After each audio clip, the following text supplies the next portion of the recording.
Hello, Tammy. How are you doing? I am good. How are you? I'm doing good. And hi, Tara. Hi, Eve. Welcome. Thank y'all so much for being here for our Duggar discussion. Yes. I'm super Hello. excited. Yeah, I'm excited to have it. There's been so much coming out these last It, few days. it has been. Yeah. Yeah, It's like it so exploded. And I think because, well, I think a lot of things have probably come out over time in the years, but now that like this has happened, I think a lot more people and channels feel comfortable sharing more of the stuff that they've had and Right. thoughts that they've had, maybe Yeah. things that they were holding into, not kind of wanting to maybe say certain things yet about the family. But Right. now that Yeah. the second son is arrested and daughter-in-law, and they have it's 8 charges, I believe, each, the false imprisonment, and then uh, we said it right before. What was it? False imprisonment and Uh, endangerment.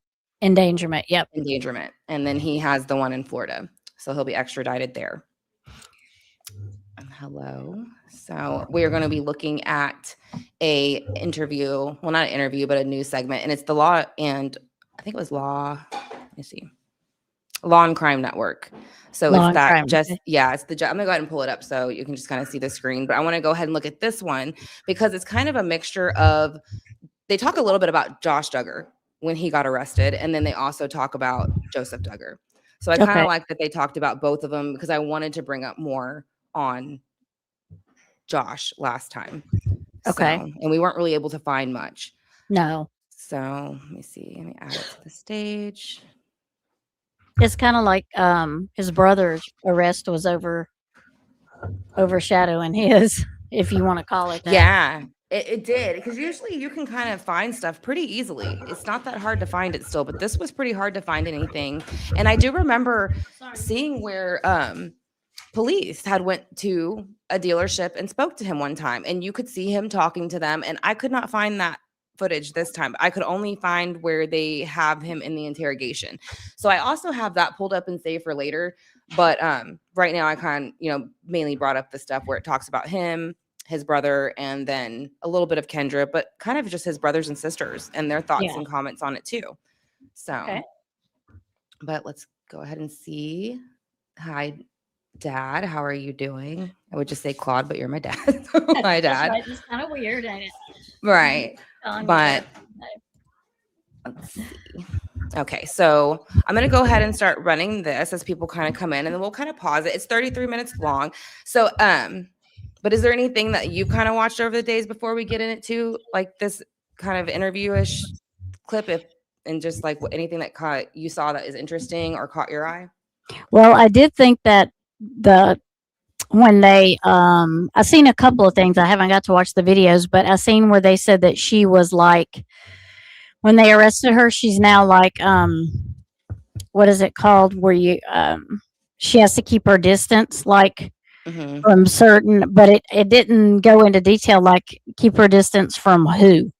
I guess Right. I'm assuming from the family and that Yeah, child. what I saw is that it was supposed to be that she's not able to contact, I believe, her own family. So Oh, her own family. right, Okay. and the only thing that and I guess it would just kind of be assumption at this point, really. But I mean, if she had the 4 endangerment and 4 imprisonment charges for her own, they could just have them until that gets worked out. Right. Possibly, I don't know That's who true. would have taken the children. Yeah, Yeah. but her. Yeah, so I don't know. I was gonna bring something else up, but that hasn't been proven yet, so I didn't want to bring that up yet. Yeah. Actually, so I'll wait And for then I that. seen where they searched the house and they found some stuff in there, but I didn't get to watch the video, so I'm not sure what they found exactly, other Right. than the locks, or the Yeah. kids being locked in. I don't know if there was anything else. Anything else? Yeah, I'm gonna look through that one a little bit after that because I have a bunch of more videos. I've been looking through that I want to share at different Right. points and kind of progress and just go through the different phases with this family and different things that because there's different family members who have been charged with other things too. Right. So one was the brother, and he had like some kind of crime where he was rather pretending to be a contractor. It was something along that lines. Tara sent it to me, so I kind of started watching that, but I didn't get to finish. So Very interesting. yeah, but just a few things where it's not just SA crimes. There's a lot of different things coming out of this particular family, and Like someone scams, kind of like different scams. scams. Yeah, Yeah. scams, just lying, manipulating, deceiving. Um, so I thought that was pretty interesting. So, Hi, Ronnie. how are y'all? Glad you're here. Good. Yeah, very Very shady. shady. Yeah. Yeah. So I'm going to go ahead and start this one, and then let me see where it's at. Okay.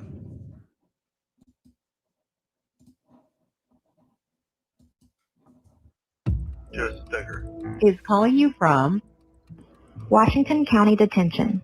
You've been here before? No, that's that. He had to think about it. This is bombshell news. Yet another member of the Duggar clan of 19 kids and counting fame is facing criminal charges. Kendra Duggar was arrested just days after her husband Joseph was taken into custody. So now we're going to break down both of the cases against him, including newly released jailhouse phone calls that provide a whole other level to these cases. Welcome to Sidebar, presented by Law and Crime. I'm Jesse Weber. I think they were taught to do a lot of things in the Bible study classes, running. Following us here on Sidebar, Hide you know everything that we on always talk about behind it. expose the dangers in the world, but what about this? Especially the boys. I feel like the boys took a lot of extra studies that the girls probably weren't taking. I just wanted to say that real quickly. Did you know that like a total stranger can find and use anything about your private life? Yeah, your name, your phone number, your address, it's all out there, which is why I want people who follow Sidebar to keep your data safe online. Our sponsor, Incogni, tracks down all these old posts and parenting style employed by Jim, Bob, and Michelle. They're devout independent Baptists who adhere to strict rules when it comes to dressing modestly. I don't have like the little fast forward one on here for some reason. Oh, I don't know what you're talking about. Yeah. Since the show was canceled. Yeah, you can usually skip it like 10 seconds back. A lot. That was born to parents Jim Bob and Michelle Duggar, who became famous for the huge number of children they had, 19 in total, with those children then getting married and having their own kids, expanding the family, expanding the clan. But over the last decade or so, since the show was canceled by TLC in 2015, a lot has come out about the family, their controversial beliefs about sex and dating, the sometimes questionable parenting style employed by Jim, Bob, and Michelle. They're devout independent Baptists who adhere to strict rules when it comes to dressing modestly, not allowing their children to date before marriage, homeschooling, their way to live. But the controversy wasn't just about, oh, this is a different way of living than maybe a lot of people are accustomed to. It's what happened next. It's when it entered into the criminal realm. You see, the success of the show, which, by the way, consistently saw viewership in the millions after its launch in 2008, it was darkened when it came to light that Josh Duggar, the oldest of the children, had molested several young girls, including his own sisters. Josh was accused of touching the girls' breasts and genitals over their clothing, sometimes Oh when they no, were here we go asleep, again. sometimes when they were awake. It also came to light that Jim, Bob, and Michelle, they were accused of knowing about these allegations against Josh as early as 2002. This is according to reporting from Vox, but to be clear, didn't officially notify anyone in law enforcement. That was the allegation. And when rumors started swirling in 2015 about Josh's actions, police investigated, and they determined that the statute of limitations had expired, right? So the claims were too old. They were time. There you go. That we according were to the thinking Washington about Post. that, Megan, Well, earlier. Josh ended up releasing a statement apologizing. Yeah. We were saying, and so he just basically mentioned what we were kind of saying about the time frame on it. Yep. Yeah. So I thought that was interesting too. I was wondering what they were going to do for the time frame on that one. For his actions. Yeah. But then you fast forward to 2021, and Josh was arrested on federal charges of receiving and possessing child sexual abuse material, also known as CSAM. He went to trial, he was convicted, and he was sentenced to 12 years and 7 months in prison. His earliest release date would be in 2032. So you can see why it was shocking. So I say all that to now bring you up to speed with what's happening now. You could say, my gosh, this is shocking, when a second Duggar brother was also arrested in connection with child sex crimes. March 18th, the Bay County Sheriff's Office out in Panama City, Florida, announced they were charging 31-year-old Joseph Duggar, the Duggar's seventh child, with lewd and lascivious behavior. Joseph and his family, so wife Kendra and their 4 children, they were living in Arkansas.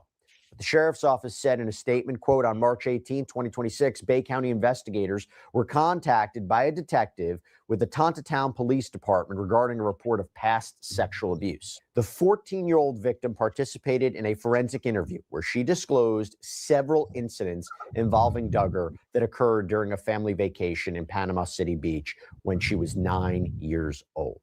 According to the investigation, the incidents took place in 2020 while the family was staying at a residence on Danny Drive.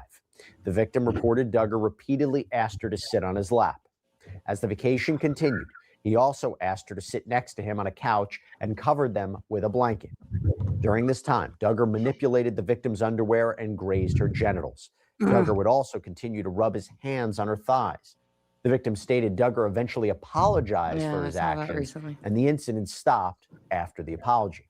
Investigators discovered the victim's father confronted Duggar about those incidents on March 17, 2026. Duggar admitted his actions to the victim's father and to Tontatown detectives. Duggar was arrested out of state and charged. Yeah, and that's what they're saying, that the father came and said something to him. He admitted it. He got arrested. And that's why they think that he thought if he admitted it, like it was going to kind of go away. He didn't because in the prison, they have a call of Joseph Duggar talking to someone and they think it's a bail bonds. And so he's basically asking the process of how to get out, you know, like how it's going to get out and then like his court date and then basically like kind of like something very easy after that. And the person's explaining to him his charges, like it's not that simple. And he gets real quiet. And so they're starting to say now, like, again, you know, he didn't realize, I think, completely what he was admitting to, how long he was probably going to be in jail for it, which is more than likely life in Florida. So yeah, that's what I so thought. he thought he was just going to get a slap on the. Yeah. Or like his brother, like when his dad finally took him to the police station, Josh Duggar, it was I don't know if it was a sheriff or a state trooper. I can't remember which police officer he took him to, but the person basically told him, you know, don't do it again. And if you ever do it again, Josh, like you're going to go to jail, you know, or I don't think he said jail. He said something will happen. He told him something will happen. And that was his slap on the wrist. He just basically apologized. So that makes me think that's what Joseph thought was going to happen to him in a way. Yeah. But that police officer got also charged for child porn later. And he's in jail. That's why he's in prison now. That's why he's in jail. And I thought it was interesting because that same police officer in jail came out later and said that he regretted never charging Josh and he lost sleep over it, but he's also a pedo. So I thought that was pretty interesting. Really? You know, a pedo feeling like sorry for another, I don't know. Yeah. But that's what shows you what's going on in that whole religion system because he was also one of them. So. Gotcha. I didn't know that. Okay. Right. Yeah. So I thought that was, listen, I'm going to add all these. So we're going to go through all these. And then I have one episode where we're just going to watch all these crazy clips of different stuff pulled from the show that's completely awkward. So we're going to have a whole Duggar dumpster diving of that too. Nice. Okay. Yeah. But yeah. I've been doing a lot of binge watching. So here we go. Lewd and lascivious behavior, molestation of a victim less than 12 years old, and lewd and lascivious behavior conducted by a person 18 years or older. Duggar is currently awaiting extradition to Bay County. Yeah, according to the affidavit, based on reporting from people, there was this information that was relayed to a detective from the Tontatown Police Department. There was a request that the detective and the victim's father call the defendant, and on that call, Joseph allegedly admitted his actions, saying he touched the victim over her clothing and admitted his intentions were not pure. Now, you also have this video from Washington County. It kind of gives us a bird's eye view of Duggar getting booked and the angles of officers searching him and getting his information into the jail system. Take a look. Anything on you in the city or something? No. And pockets, what you had? No, nothing at all. Oh, sorry, I thought you said if I had anything on me. You said not in my pockets. I mean, yeah, immediately you got it somewhere else. All right. Any injuries? Well, I don't have anything to trace. You been here before? No, that's right. I agree, Ronnie. That's what I think. Yeah. I think I got my brother was. And that kid's dad was like, hell no. And they're the same religion as I don't Duggar? think so. I don't think so. I don't. If it is, I don't think they're as extreme.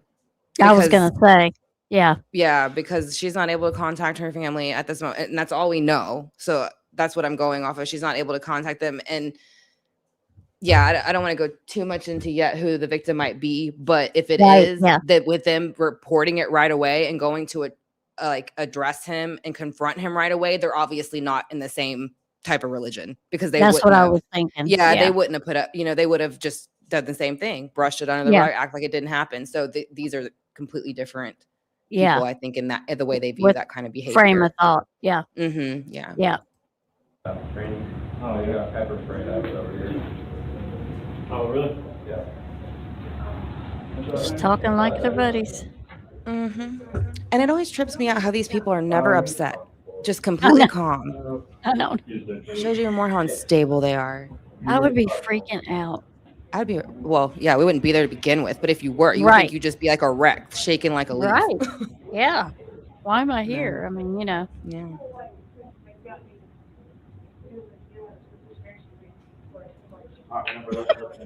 your dad. Hey, we're all up in there about it too. we feel the same. Just check out TMZ. They got a bunch of updates. They do, don't they? If you call them updates. Yeah. Paid updates. Yeah. Paid advertising. Right. Just clickbait. He's a skinny fella, ain't he? Mm-hmm. I wonder I how thought tall he they was- are. I wonder if I they're thought- tall or not. I thought he was bigger than that. They might have been at one time, yeah. Yeah, you're right, Tara. They are a disaster. Mhm. And they all look like they ain't slept in like 20 years when you see them on TV, like, and they're giving their like little news segments. I mean, dang, Yeah, who they all wants to look go to horrible. TMZ when you got somebody Joseph made his kidnapped? first court Not me. appearance via Zoom. He was wearing a jail jumpsuit. And according to the New York Times, Joseph waived his right to an extradition hearing, which clears the way for his transfer out to Florida. The sheriff told WJHG in Panama City that it could take 1 to 2 weeks for Joseph to be processed and brought across the country. And once he's in Florida, he's going to have a hearing to see if a judge is willing to grant him a bond. We'll see if that happens. I want to talk about that a little bit more. Bay County Sheriff Tommy Ford told outlet WJHG, "We work, unfortunately, way too many of these types of cases. And I don't care if he's got a TV show or who he is or what he's done. He's committed an illegal act, and he's going to be held accountable for that." Good. Back in Arkansas, though, 5 News. I have to say, part of a phone call like, that and Joseph I like made. that Florida handles those kind of things. I feel like Texas and those kind of places do too. Like, they're very like not beat around the bush about this kind of stuff. Right. So I like that about Florida. Yeah, I do too. Yeah. From the Washington County Jail. I want you to take a listen to this. Hi there. This is Joe Duggar here. Yeah. Oh, here. Hey, I'm over here at the Washington County. Yeah. County Jail. I don't know if my dad mentioned it to you or not. He don't know where he's at. Yeah. I didn't know if we needed to talk sometime about things or how the process works here on this side, or if you know anything more than I do. Yeah. The only issue, you're there. You're in custody pending the issuance of a governor's warrant by the state of Florida. And you can be held for 30 days. Now you may be entitled to bond. Have they talked to you about? I got my status. Yeah. Have they talked to you about? Have they talked to you about bond? Nothing. No. Okay. They haven't said they're going to bring you before a judge anytime soon? No, nothing of that sort. Okay. Yeah, that's the only issue you've got now while you're in Washington County. You want to be out. And you get ties to the community, you get your family here. I mean, the judge should set a bond, in which case you'll be out pending Arkansas receipt of a governor's warrant from Florida. It's called extradition, which you may have heard of, but okay. But yeah, that's the only issue you got here in Arkansas. So Okay. All right. they should. They should. I mean, you should appear before the judge for bond, but let me know if that happens. Okay. If not, we might be able to get you in front of a judge for that. Okay. You have 3 minutes remaining on this call. I'll I guess if that's it, I guess we'll just, thank you. Yeah, if that's it, then I guess we can, circle back if we hear anything. Yeah. I'm not too familiar with this process since it's, Okay. the first time. Well, so. if you, yeah, I understand. But if you bump into a deputy or something, say, ask if they're getting a bond hearing. Okay. I'll ask that. All right. Thank you. All right. All right, Okay. bye. Bye. The investigation didn't stop there. How do you feel about that phone call? Just out of curiosity, like what feelings did you have from like how he was taking it in? Well, I think he wasn't really acting like it was a big deal. Like he doesn't understand completely, like the level, Mm-mm. like Mm-mm. that's what I'm saying. I feel like he's kind of unaware of the level of the process of everything that's going to happen Yeah. to him and where Yeah. he's going to, and like what kind of things he's going to be charged with and how long. He just seems very naive to it all. Yeah, he just thinks he's just going to be there for a little bit, and then they're going to post bail, and he's going to get out and probably get a slap on the wrist or something. I don't think he's taking it seriously. Yeah, the call, it sounds like it's to like a type of bail bonds. That's what it sounds like. Or I don't think it's a lawyer. It could be, but I would think it's rather a lawyer or bail bonds. Mm-hmm. I didn't hear. Did you hear who he said it was before he I started the phone didn't. call? Mm-mm. Okay, I'll try to go back and see and add that, Ronnie. Just because I can't like go back a certain amount of seconds on here, and I don't want to jump around too much because I can't get back to where we were. But I will definitely look to see who it was that he called. But I would guess again a lawyer or bail bonds. Yeah, that's what I would guess. Mm-hmm. Days later, new development. Authorities in Arkansas announced that Joseph's wife, 27-year-old Kendra, was also facing charges. The Town police said it on Facebook. As a result of the continuing investigation, additional charges have been filed in this case against Joseph Duggar, age 31, and Kendra Duggar, age 27. Arrest warrants have been issued and served for the following misdemeanor offenses through district court: 4 counts of endangering the welfare of a minor, 2nd degree; 4 counts of false imprisonment, 2nd degree. This remains an active and ongoing investigation. Arkansas law strictly limits the information that may be released in cases involving minors and other sensitive circumstances to protect the integrity of the investigation and the privacy of those involved. No further details will be provided at this time.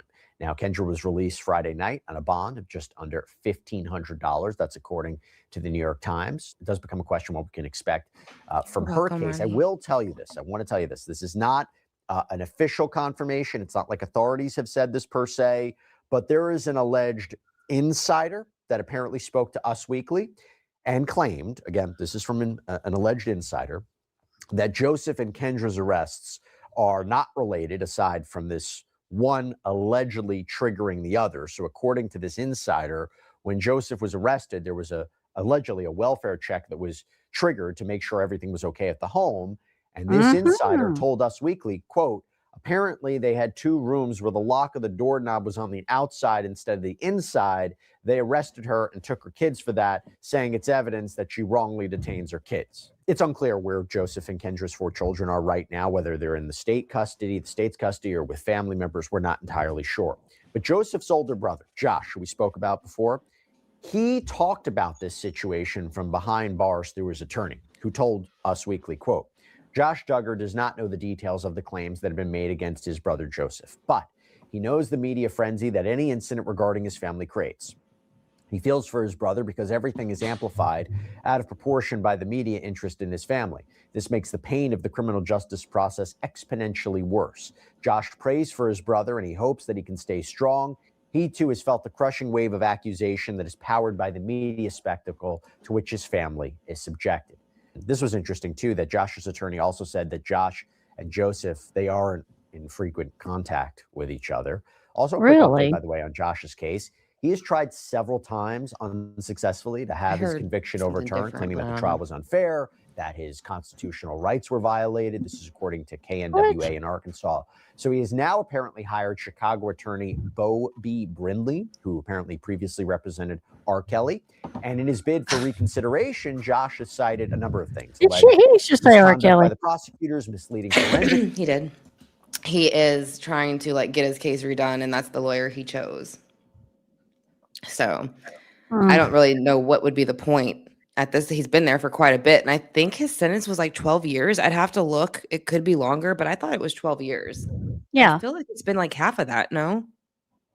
It seems like it should. They said 2032 he would be, that's when he will be eligible. Yeah, so I that's really think. not that far, you know?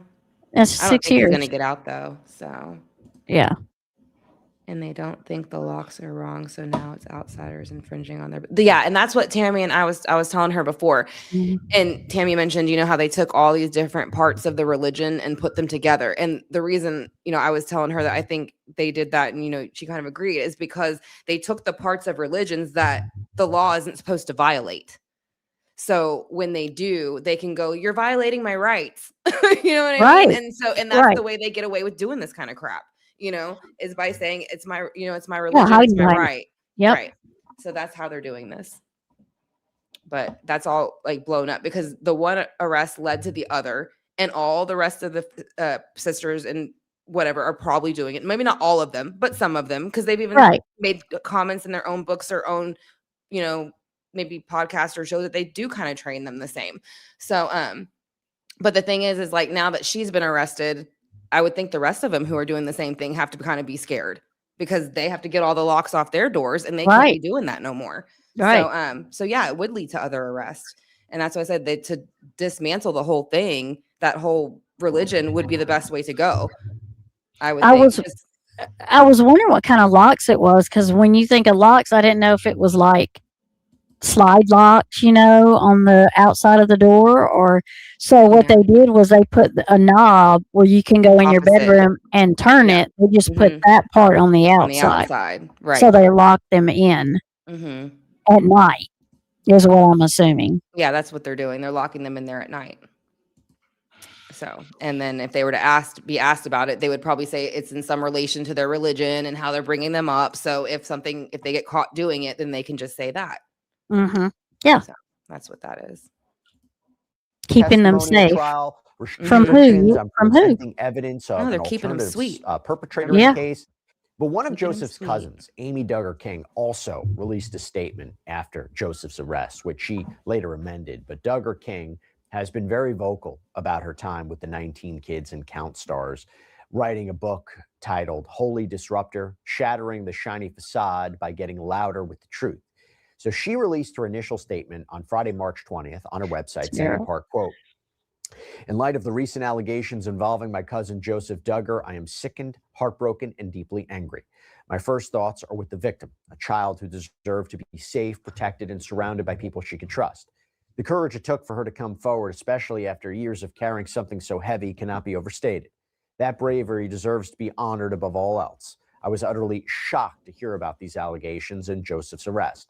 At the same time, I'm not surprised that another alleged predator has emerged from this toxic system. For years, I have spoken out about the importance of truth, accountability, and protecting children, even when it meant going against my own family." She continued, "I am praying for the victim and her family as they walk through what is sure to be an incredibly difficult road ahead. Recognizing that we do not yet know the full picture, I am also praying for Joseph's wife, Kendra, as she begins to process this and for the protection of their children. I'm praying for eyes to be opened, and above all, I pray that justice will be served to the fullest." And then the next day, March 21st, she amended her statement. Quote, "I need to say something clearly before anything else. My statement released on Friday, March 20th, was written and submitted." Yeah, she had to amend it because of what Kendra was charged with at first when she said that she was going to like back her up with the kids and stuff, but she had been arrested for endangerment and false imprisonment for the kids. So she had to retract what she said. And that's where I saw that she had never even met the children or anything like that, which I kind of thought was interesting. Not that she would have had to meet them, but she kind of gave the impression that they were all like she was still close with Joseph. So I thought, you know, when she said he was her favorite, she said. Yeah. So, but I figured I just kind of like she put her foot in her mouth. Does she have any kids? Kendra Duggar's arrest. I don't know. I don't know if she does. I think she's married though. I'm not sure. I'd have to look. I wrote that I was praying for Kendra as she begins to process this. I was speaking to what I believed at the time, that she was a wife and mother blindsided by devastating news about her husband. I want that context to be unambiguous. Those words were written in a different moment with different information. Maybe you All should right, I have want to waited. get some perspective here, and I also have a lot of unanswered questions about this. So let me bring in former Palm Beach County State Attorney, my friend Dave Arenberg. Dave, thanks so much for taking the time. Really appreciate it.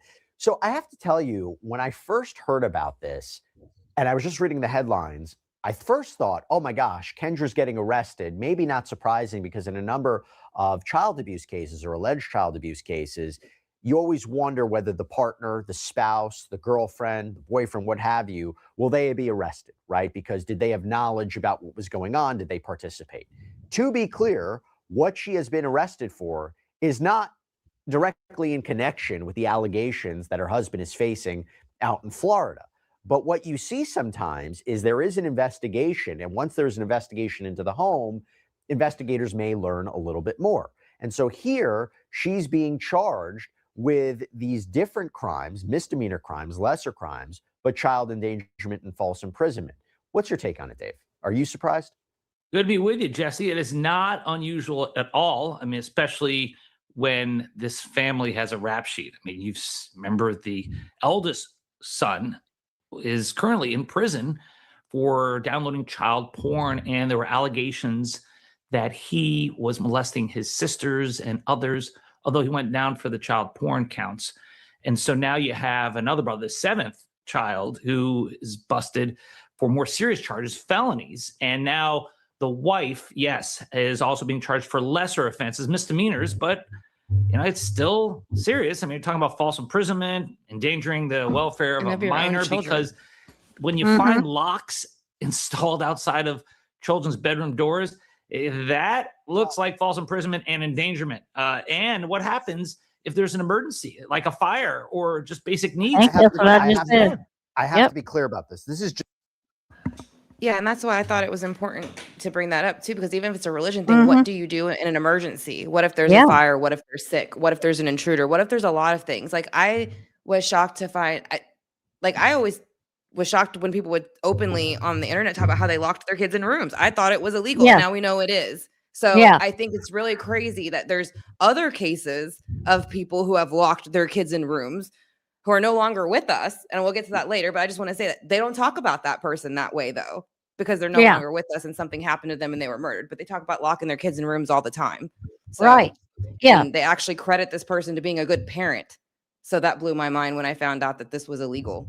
And it's been going on kind of out in the open a lot. And I don't know if it's illegal in every state, but it should I would think it should be if it's not. Yeah. Just because of the aspect of it being so dangerous to lock somebody in the room. Yeah. And kids who don't know what to do if something were to happen, because these are little kids too. Yeah. Yeah. That's sad. Insider, right? Like, we couldn't verify it. I haven't heard authorities verify it. You had this insider that spoke to Us Weekly who said that there were two rooms where the lock of the doorknob was on the outside instead of the inside. We don't know if that's true. And by the way, as I said before, it's not child neglect, right? It's charges of child endangerment and false imprisonment. I don't know if that's true, but even if that was the case, would that support a charge like that? Oh, yeah. Yeah. I mean, because these are misdemeanors. You're correct that it's not child neglect, but it is endangerment. And when you say endangerment, it means that if there is a fire, if there's an emergency, the child can't leave, has no way of getting out of the room. That's endangering the welfare of a minor. And so you are correct. The reports are indicating it. We don't have absolute verification, but apparently that's why she was arrested. I mean, and although it's not as serious as her husband, who faces much more prison time for the felonies, it's still serious enough that it casts a really bad look on the whole family. Then what happens to the kids? I guess there's no parent then to leave them with, and they'd have to be sent to foster care elsewhere. Yeah, I was going to ask you that. What typically happens in a situation like this regarding the children? Well, because both parents are being charged, DCF would step in, Department of Children and Families, and they would find another relative to take care of the kids. And if they can't find that, then there are foster homes. I mean, you feel for these children, especially because there's a spotlight on this whole family. This is not typical, because normally you don't have a family that the entire world knows about because of a reality show.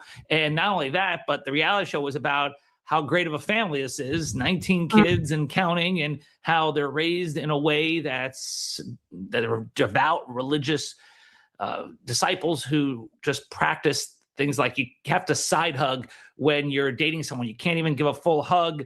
I mean, strict principles. And then you see what happens to these kids. How did the Florida and Arkansas cases play off one another? What is the coordination? What is the overlapping in evidence, or are they separate? Well, the defendant here, he waived extradition so that he will be sent back to Florida, but it would be automatic. I mean, even if he fought extradition from Arkansas to Florida for the Florida charges of molestation, you would lose. That's a losing battle, unless you can show that they've got it wrong. That is not the right person. False identity. But if it's you and Florida wants you to stand trial on serious felonies, you're going to get extradited. Now, it's different for misdemeanors. They're not going to break down your door and grab you to bring you back for misdemeanors. But states work together. I knew she was going to There say are that. compacts that allow the states to seamlessly. Tara had her door send removed for people being a back bad girl. and forth. It's much harder Tara. if it's a Not foreign country. Tara. That's when you get non-extradition. Yeah, and the side hug thing. The only reason I want to say something about the side hug is because he brought it up on here that it was just like during dating and things, but it wasn't. The dad side hugging the daughters. You know what I mean? So why is the dad side hugging it? He can't control his own impulses when he hugs his own daughter. Yeah. Yeah, so that's what I'm saying. So you see where the problem is coming from in the begin with all these kids, and it goes back deeper than that then. But yeah, I just think it's weird that their own dad side hugs them. Yeah, that is and weird. You get a lot of bureaucratic red tape, but when it comes to states, it's not that hard. And just to focus on Kendra before we move back to her husband. So she was released Friday night on a bond, just under $1,500, misdemeanor charges. First question I have is, when would we learn more information about what supports these allegations, the specifics of it? I don't know if it's complicated because you are dealing with children.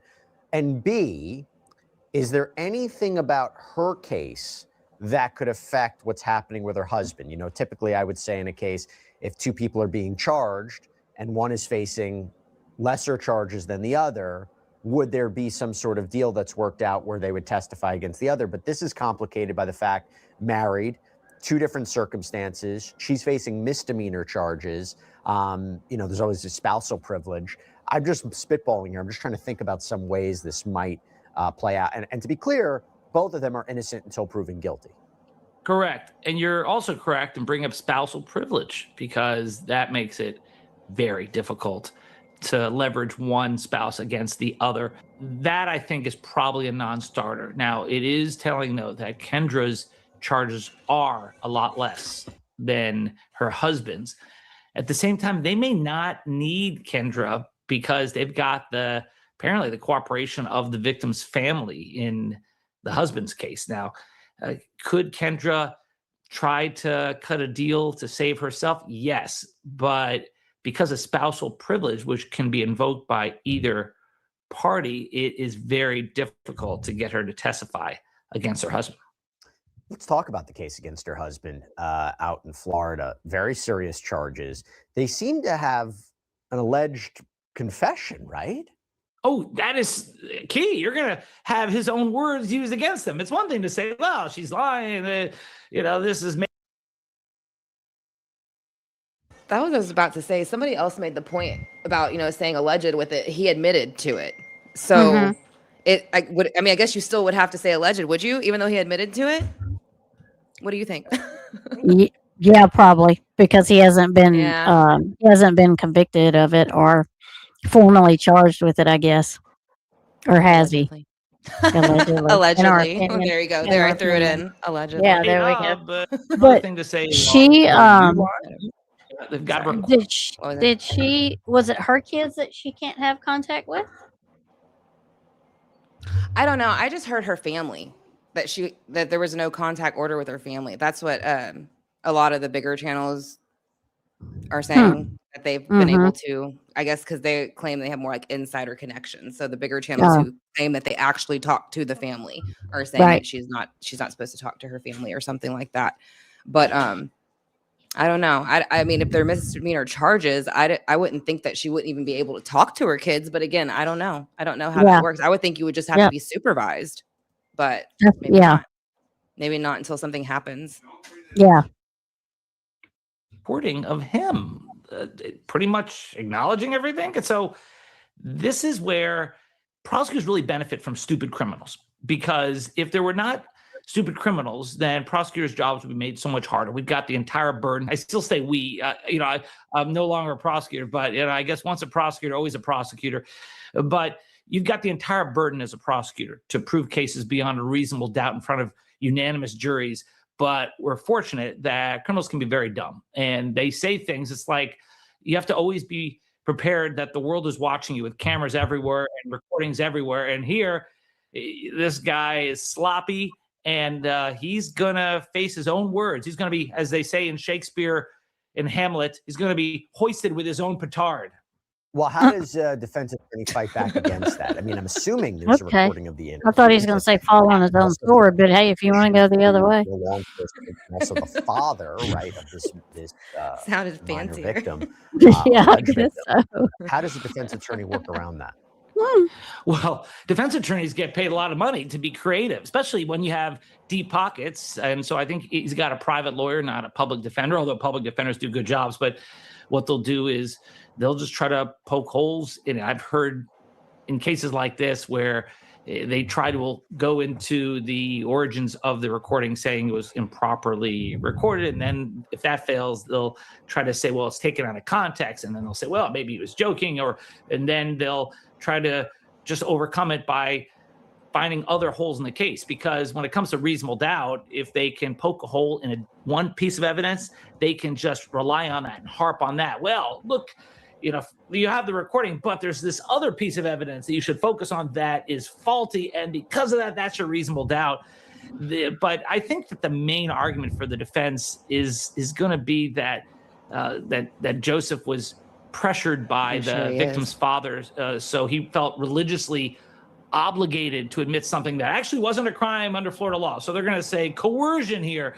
So they're going to lean into a motion to suppress, saying that the police didn't follow proper procedure and that the confession was coerced. But man, that's hard. It's an uphill climb. That's one thing that defense lawyers always try to do, but it doesn't succeed very often. Well, does it become very fact specific if you're talking about lewd and lascivious, behavior, lewd and lascivious, molestation of a victim? Because if you're talking about, does a defense attorney acknowledge that, for example, there was physical contact, but it didn't cross that line, that it didn't go towards the private area? And if that becomes the question, I mean, what proof would you have? I mean, unless there was video of it, there's going to be no forensic material of it. It really boils down to the testimony of that victim, right, to explain what happened.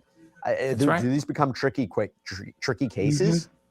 The victim's testimony is important, but at the same time, you've got a recorded confession. And so that's going to be your big evidence. It's not going to be the victim's voice. It's going to be Joseph's voice that's going to be used against him. So that's why it's imperative for them to try to cast doubt on that call any way they can, through trying to suppress it, that the jury never hears it to begin with, or that they're just going to say this is coercion by the victim's father. So essentially, they'll put the victim's family on trial to say that this was motivated for nefarious reasons, maybe monetary reasons or other reasons why they would make up such a thing. Yeah. So that's where they're going, but it's tough. I mean, and if you're wondering if they're going to bring in the brother in this about Josh Duggar. You literally read my mind. My next question to you is what happened with Josh going to play any role in this whatsoever? My initial thought was, jury selection, right? A, have you ever seen this show? B, did you know what happened to Josh? Because if people know what happened to Josh, they may they may have a bias and say, of course, the other family members must be guilty of this, right? I mean, I imagine that has to be a key part of jury selection. That is absolutely going to be a big part of jury selection. And they are going to fight to keep out any mention of Joseph's brother, Josh, out of the trial. So first they're going to try to exclude any juror who knows about the brother, thinking that would prejudice them. But they'll also argue that the name Josh Duggar shall not be mentioned during the trial because that would prejudice the jury and he would be punished for the sins of his brother if it's mentioned in trial. So that's going to be a big part of it. And I'm glad I read your mind on that. So they're talking about just if they were to bring his name up during the trial. I thought you couldn't bring somebody else up. And like, how could you even bring his brother's situation into a trial? They'll probably keep him from doing it. I don't even think you can legally do it. Can you? Can you bring somebody else's legal situation just because they're a family member into your trial?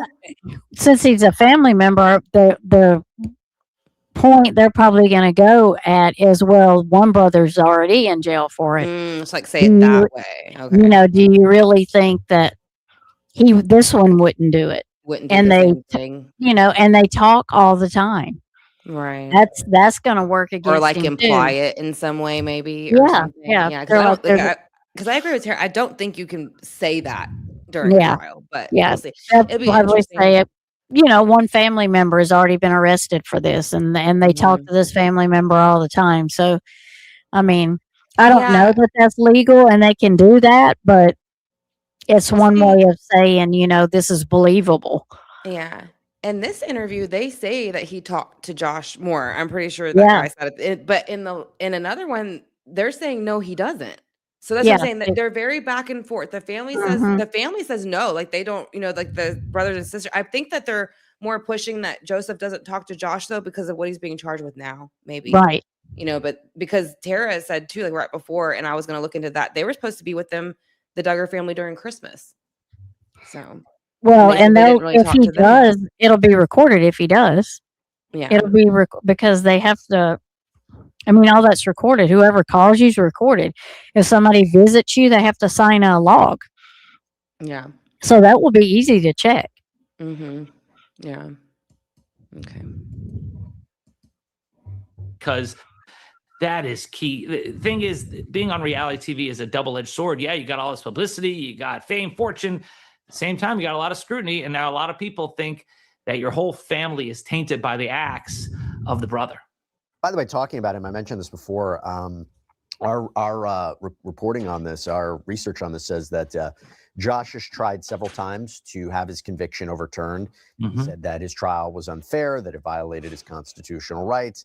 He's hired a Chicago attorney, Bo Brinley, previously represented R. Kelly. He cited alleged misconduct by prosecutors, misleading forensic testimony, that he wasn't able to present all the evidence that he wanted to about an alternative perpetrator. Anything we can expect there? You know, appeals are tough. They can succeed if there are glaring errors at trial, but you know, even if there were a few mistakes here and there, that's not enough. It could be harmless error. You got to show that mistake is what materially prejudiced the jury against you, that led to a verdict of guilty. So, yeah, I wasn't there for every day of the trial, but I do know about these Hail Mary attempts by the defense to try to get these cases, these convictions overturned.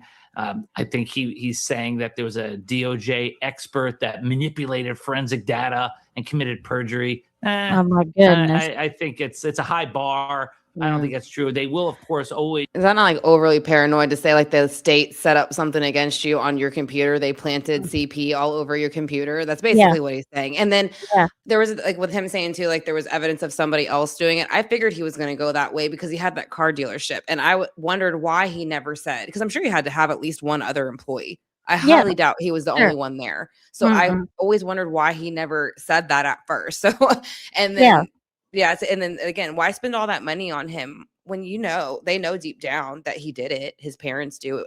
So, in my opinion, so I think it's interesting that they're willing to throw away money on this expensive lawyer. Well, by the time they probably get a chance to hear it, his term will be over. I mean, if he's or close to it. I mean, 30. I think they said 2032. Yeah. So that's what I'm saying. It's almost over. Why waste money and the time? Yeah. It's all about, I guess, still trying to save face on reputation, but now your Mhm. reputation's just been blown to shit. So good Mhm. luck with that. Yeah.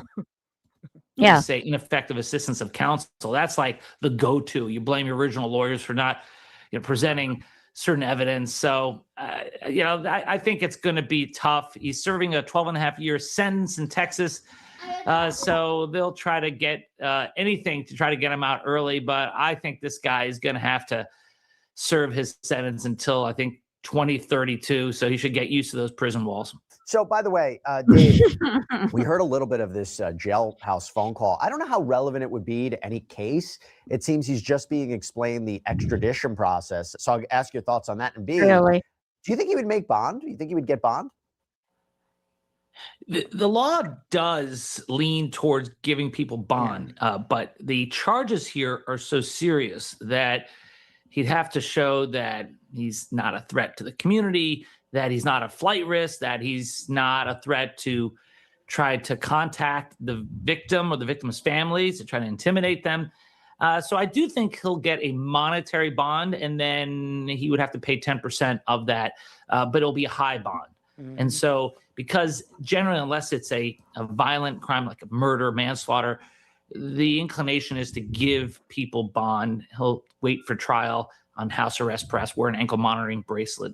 And as far as the calls, people are always going to try to attack the calls. I think that it's tough. When you're on a jailhouse call, you are told repeatedly that the call is being recorded. And so it's hard to say, I didn't know. And that's why I say enough of dumb criminals, prosecutors wouldn't be so successful. Dave Arenberg, thanks for taking the time. Appreciate it. Thank you, Jesse. Yeah. And that's all we have for you right now here on Sidebar. Everybody, thank you so much for joining us. And as always, please subscribe on YouTube, Apple Podcasts, Spotify. Okay.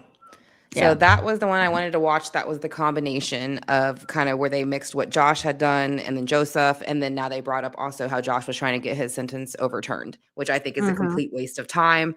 And of course, that was probably started before this happened, but now it's going to be a complete waste of time.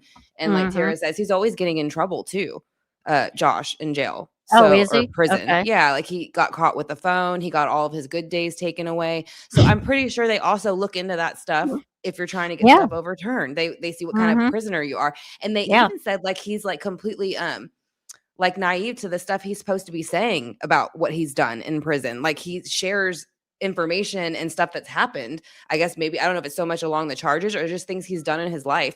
But basically like that's putting him almost on the bad side with all the prisoners, because I guess he thinks it's okay to talk about some of these things, but it's involving children.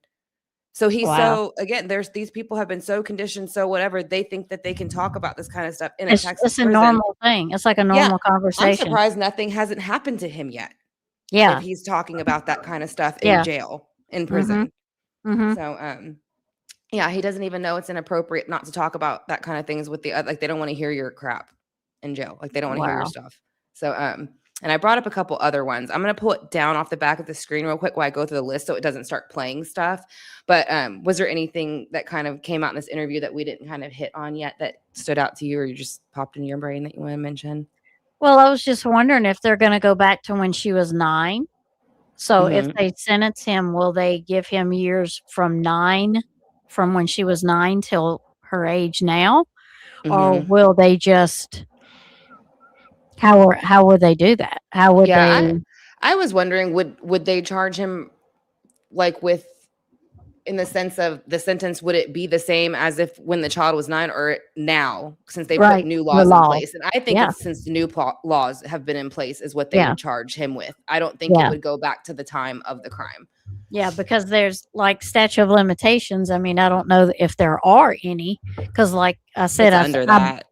It's under that. I think states are different in that category and in what and how many years there are and what certain things there are, that falls under that. Right. So yeah, that's definitely one. And then I kind of wanted to just pull up a couple of interviews of like the brothers or the sisters as the only ones I've seen so far. A couple of sisters make a little bit of comments on it. I haven't watched it yet, so I don't know what they say. I just know one is Ginger and she talks about it on her podcast. So it's about a 3-minute clip. And then there's another one sister that makes a bit of a comment on it. So I'm going to go through those real quick and see. Hey, which ones those Mandy. are. Man, it's been forever. Glad you came in. It's all right that you're late. It's Yeah, okay. Yeah, we got lots of stuff that we're looking through, but thank you so much Yeah. for coming, and I hope you've been doing good. Good to see you. Yeah. So let me Oh, you see. shared your live. Oh, thank you. I appreciate you. Yeah, thank you so much. Yes, we appreciate it. We've got this double streaming thing, Mandy. You're going to have to check it out in StreamYard when you get back in there. You'll be as confused as we were. Yeah, it's fun though. I like doing the double stream. It's fun. nice to be able to combine with somebody and share and stuff like that. So Yeah, it's a neat feature. so let's We'll pay enough for it. Yeah, right. Okay, so I have Ginger Duggar breaks her silence on her brother. So 1 second, it's gonna take me a minute to get it all situated and pull back up, but that's what How we're gonna much look at. younger is she than I'm the not sure. brother? Tara might know more. Tara knows more about like their ages and what age they probably fall into, I think, but I don't know if she knows a lot about Tara. Or Tara. Tara is Tara. Ginger? Yeah, Ginger. Tara is Tara. Tara. Tara knows a lot about Tara. She had her door taken off when she was a she got kid. her door taken off. It's going to make you mad, Mandy. Yeah. It's going to make you mad. Yeah, and that's what I was saying. That's why I want to kind of look through. I'm kind of making a collection of all the stuff I've been watching so that we can kind of, again, kind of dissect it as we get further into it. Right. When all the problems started coming out with Josh and then kind of all the problems since then. And there's tons of great videos. And I kind of want to put all these clips together and kind of just go through all the creepy, like cringy stuff that it's like you knew right away. Like when after they were doing an interview with the Duggars, like the parents, and they're talking about like not letting the kids play hide and seek without being seen, not letting them go anywhere and not be seen together. I don't think that's an average problem for brothers and sisters that they can't go play hide and seek by themselves because they might do something wrong. You know what I mean? It's that kind of stuff that's like, they were already telling you. Well, brothers and sisters don't think about doing that kind of stuff unless it's learned or seen or taught. Yeah. That's another thing I thought about. And that's why I was saying when the dad is telling them, oh, well, you only half hug and we do this because it's the appropriate thing to do so you don't get any impure thoughts. That's you impure. You're the nasty ass one. Yeah. Not the children. You're the one making them think it's impure. So you're implanting that it is impure. And so that's their minds just start spiraling, going all these different weird directions. And the fact that the girls had to say a code word. Did you hear that? I didn't hear that until recently. So, and they say it on the 19 and counting, like the whole seasons where they do for TLC or whatever it was. So whenever they used to go out in public, the girls would have to yell Nike. And Nike meant that there was a woman around with too much showing or attractive so that the husband, their dad, and the brothers could look down so that they didn't get tempted by somebody walking in front of them. Oh my goodness. So that's what I'm saying. That's a predator problem to me. Yeah, that's as the dad. And then you're basically teaching the boys that if they look up, there's an issue. So I just feel like you're implanting problems when you do stuff like that. Yeah, you're planting a seed. You're growing thoughts. I mean, just like how they blocked them from using computers, even though they're all on TV and shit, all that stuff's all over the internet, but it's garbage. It's the devil, all this kind of stuff. And then you see where they're letting them look at pictures, but they're not allowed to be on the computer by themselves or even look at picture, like little picture things on the screen where it's just like photos flipping. That's all it is, just photos flipping, and they can't even be there looking at it by themselves. And what ends up happening? Josh has CP all over his work computer. Well, I mean, I get controlling internet and what they can see, being that protective parent that doesn't allow you to go on, TikTok and YouTube you can only watch certain stuff. That I totally get, but not to the extreme of what they did. No. And that's what I'm saying. Like, and this was when the internet was still kind of new. So, I mean, they were almost like telling them like, oh, there's all this horrible like CP on there and dark stuff. Well, what do you think they're going to go looking for eventually? Well, especially like you're monitoring them constantly. So that's what I'm saying. Like you're setting this up to be a complete disaster when you behave that way. And then they did chaperone them. And I found out later too, the brothers were chaperoning the sisters. Oh yeah, that really I think is even weirder. Yeah. Why isn't the dad doing it if they're supposed to? But now you're finding out that possibly some of the brothers allegedly were doing things that they weren't supposed to the sisters. You know, we don't all know to what extent, but they're having them chaperone them on the date with their future husband. But they couldn't even go out till they were 18 or over. So, if I'm 18, that makes me an adult. My brother is not going to go with me to chaperone me. I mean, if I'm an adult, you know what I'm saying? Yeah. And again, I think they would have been over 18. Yeah. And But that's what they said. They could not date till Yeah, they until they were were 18. adults. well, I that think that's what one they Jana, said. she didn't even get married and leave the house till she was 34. That's a little ridiculous. That's a lot. 34 years old until she got married. And then the dad has to approve it pretty much. So you know who was keeping her home. Yeah. Mm. Mm. Okay. So I'm going to bring this up on the share screen. I'm going to be right back. Do you mind just Okay. on the comments? And I'm going to bring up the No. share screen in a second. Hold on. Yeah. Love you, Mandy. I can't believe you got a little time to get on the computer. Are you hiding somewhere? Is Gooby asleep? Is she asleep? She better not be. If she's asleep now, you're in trouble. Thank you for dropping the links. I appreciate y'all. Glad y'all are here. We're gonna go. I haven't asked Megan. Meg. Haven't asked Megan yet. I can't even talk. Probably Friday or Saturday night, whichever night's good with her.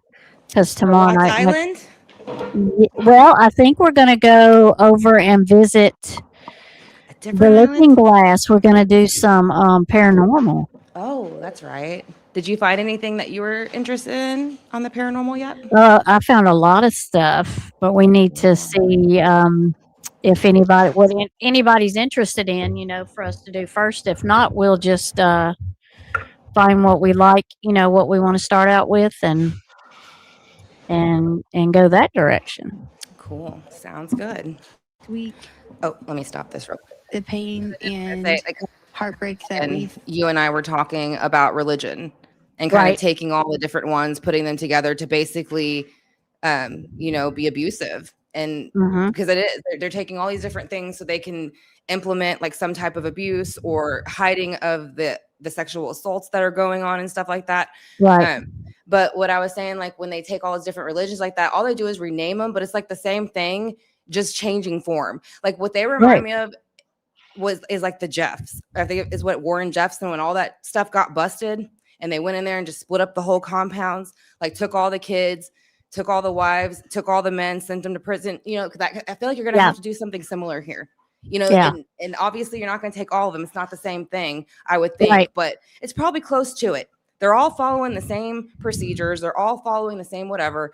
And so I just think, when you see these kind of religions where they push this behavior, it's the same thing, just in different clothing, different name. So, but I feel like this is something similar of like when the Warren Jeffs or whatever they're called. That's what this reminds me of. I did not think that my heart could break like it has this week. The pain and heartbreak that we've had over this, and just thinking of how it's affected so many. Yeah, it's just unthinkable. Ginger Duggar and her husband, Jeremy Volo, breaking their silence on her brother Joseph and his wife Kendra's arrests. It's so hard and painful and on many levels. If anything comes up, they're going to question you on it. I just commit it to prayer and pray that his life will be changed. And so that's all I can do is just pray for his family, victims, all of that.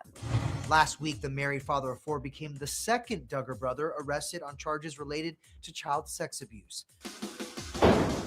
Joseph in handcuffs, being booked into an Arkansas jail. The 31-year-old taken into police custody this week and charged with lewd and lascivious behavior after being accused of molesting a 9-year-old girl in 2020 while on vacation in Florida. And then there's his wife Kendra, who was arrested days later. Kendra and Joseph facing 4 counts of endangering the welfare of a minor and 4 counts of false imprisonment.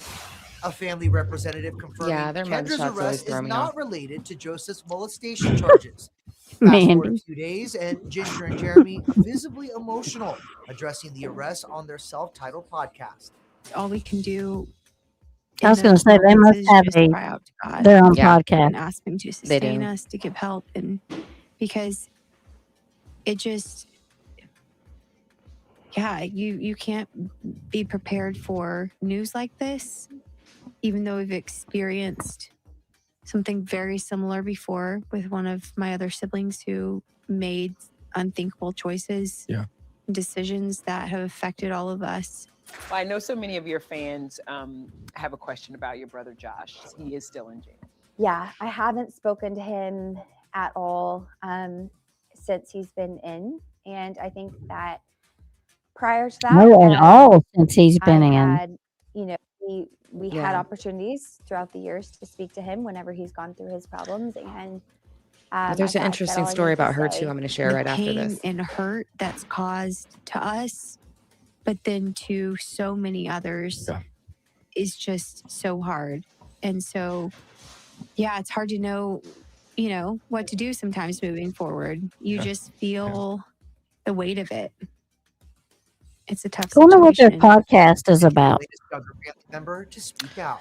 Her I sister don't know. I Jill, just who saw was it one this of morning Josh's for the victims, first time. condemned Joseph's actions last week. I think it's like And Amy Christian Duggar kind of King, a thing. cousin of the Okay. family, told ET Yeah. she was shocked by the news. To be honest, I was absolutely and utterly broken. It's like, it's extremely What is the heartbreaking to know smiling? that someone who you once had so much I'll fun with, smile. who you loved, who you know, he is such a great personality, could ever become allegedly, you know, a predator.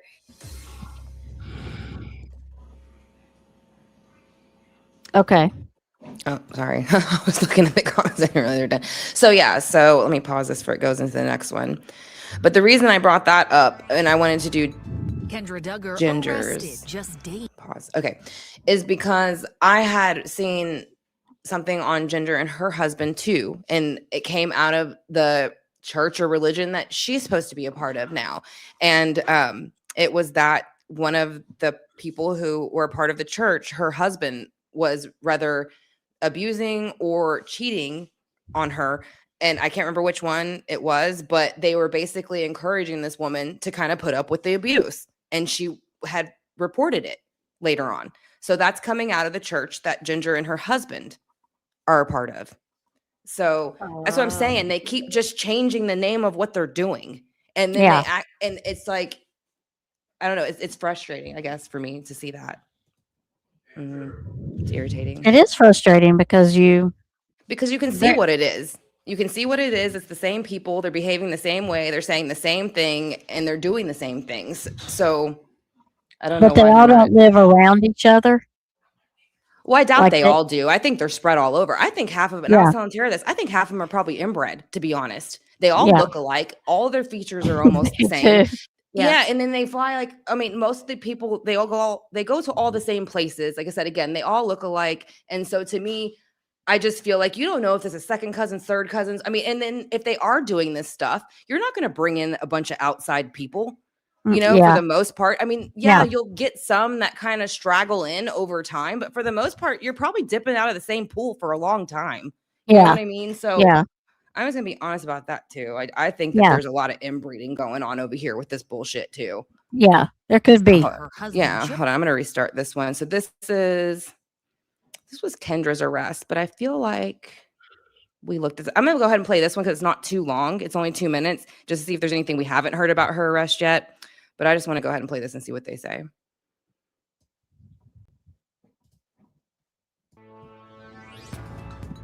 Kendra Duggar arrested just days after her husband Joseph was charged with lewd and lascivious conduct with a minor who was 9 at the time. Neither has entered a plea in court yet. Our family has put ourselves out there on the line, and if anything comes up, they're gonna question you on it. Arkansas police arrested 27-year-old Kendra on Friday. She and her husband, who have been married since 2017 and share 4 kids, are charged with 4 counts of endangering the welfare of a minor and 4 counts of false imprisonment. whenever somebody you respect the most is willing to get up and proclaim, what we believe as Christians, you never would expect that person to be the one that's involved in it. And it broke my heart. Police say the reported incident happened back in 2020 while Joseph and the alleged victim were on vacation with family in Florida. That's where the girl claims Joseph, who would have been 26 at the time, repeatedly asked her to sit on his lap. And at one point, she alleges he touched her inappropriately underneath a blanket. Joseph was taken into custody in his home state of Arkansas, where detectives say he admitted to the actions. He's now awaiting extradition to Florida. What was your reaction when you heard this news about your cousin Joseph? To be honest, I was absolutely and utterly broken. It's don't look extremely broken. heartbreaking to know that someone who you once had so much fun with, who you love, could ever become allegedly, a predator. ET spoke with Joseph's I think cousin, they're all just Doug emotionally King, on detached Friday, is the problem. after Joseph's arrest, but before Kendra's.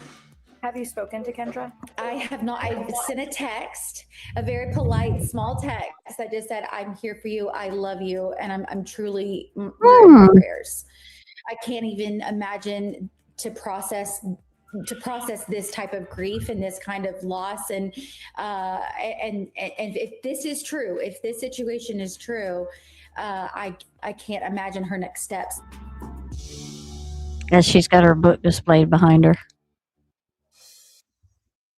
Yeah, that's what a lot of the people were saying, that I think what's bothering them is she keeps pushing about her book all the time in every interview that she's doing, and they're feeling like she just takes the opportunity to kind of just push her book.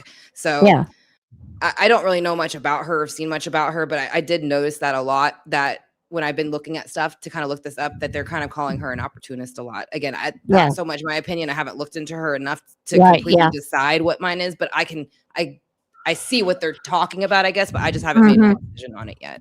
Yeah. But, well, her book's on display behind her the whole time she's talking. Well, so. in every statement, every interview, it's always like my book.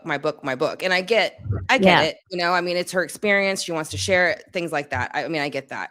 But I think maybe, I don't know how long she's been doing it either. I don't know how long she comes out and pushes her book when something happens. But that's the only thing I've heard about her. People just saying she's a bit of an opportunist. But again, I haven't really watched enough on her to decide either way. Yeah, me either. Hey, Megan, just real quick for a sidebar, explain to Mandy your QR code. Okay, so the QR code that I have up in the corner for thechange.org is for Sebastian Wayne Drake Rogers case. So he went missing out of Sumner County on February 26th of 2024.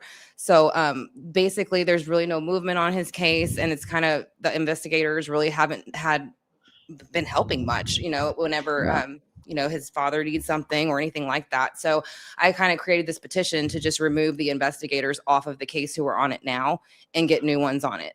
So we had 600 Scout told us last time. 642 or something it was like that. 642, 649, something in Something between like there. that. Yeah. Right. So we're trying to get to the petition to 1,000 for Sebastian, and hopefully, get it there pretty soon so that I can send it over there to Sumner County. Yes. And but yeah, I would love to get this petition to 1,000 so we can send it to Sumner County and hopefully get new investigators on Sebastian Wayne Drake Rogers case.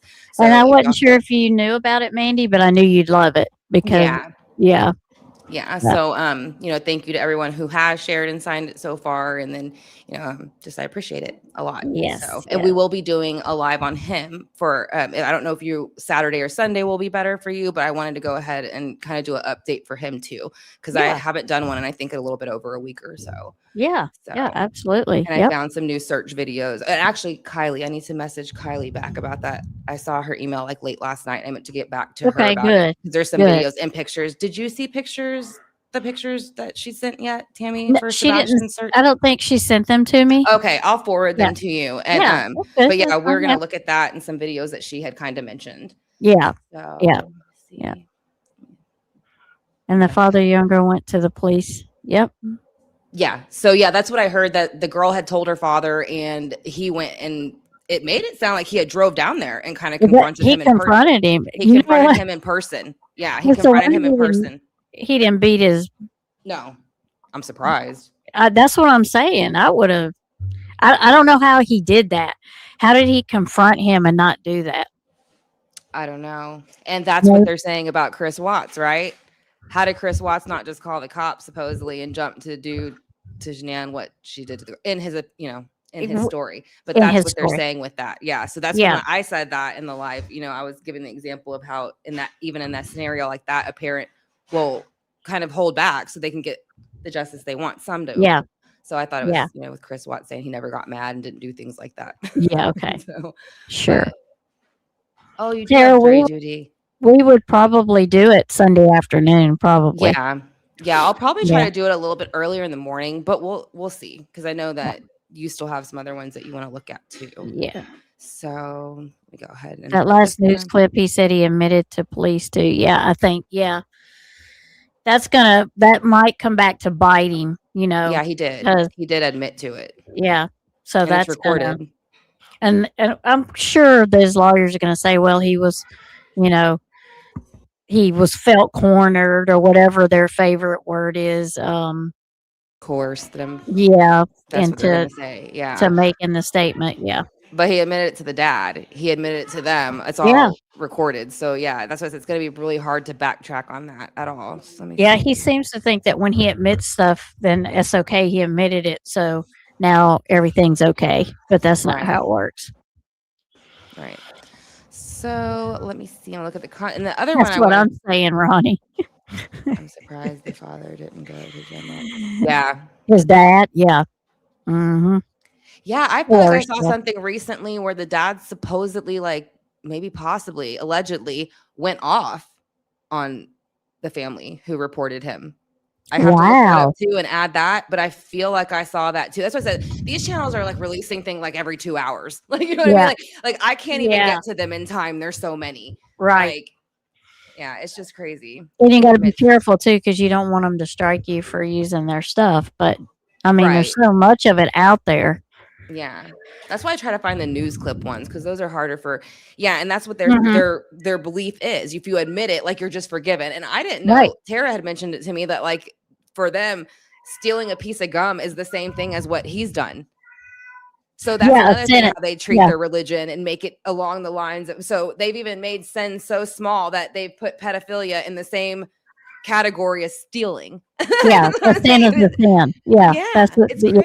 And that's what I'm saying. They need to arrest all them pedo men and abusive whatever, lock their asses all in jail, put the children with hopefully better families, and just stop that shit already. Right. Because we already know this is just another form of Warren Jeff's bullshit and whatever was going on over there. And they just, again, change the name, change the look, and again, all the inbreeding makes them all look the same. So their prettiness just distracts you. That's what it's about. They find all these people who are just pretty and their looks are whatever. So it's look how pretty and perfect we all are and how good we behave, So yeah, a bunch of inbreds.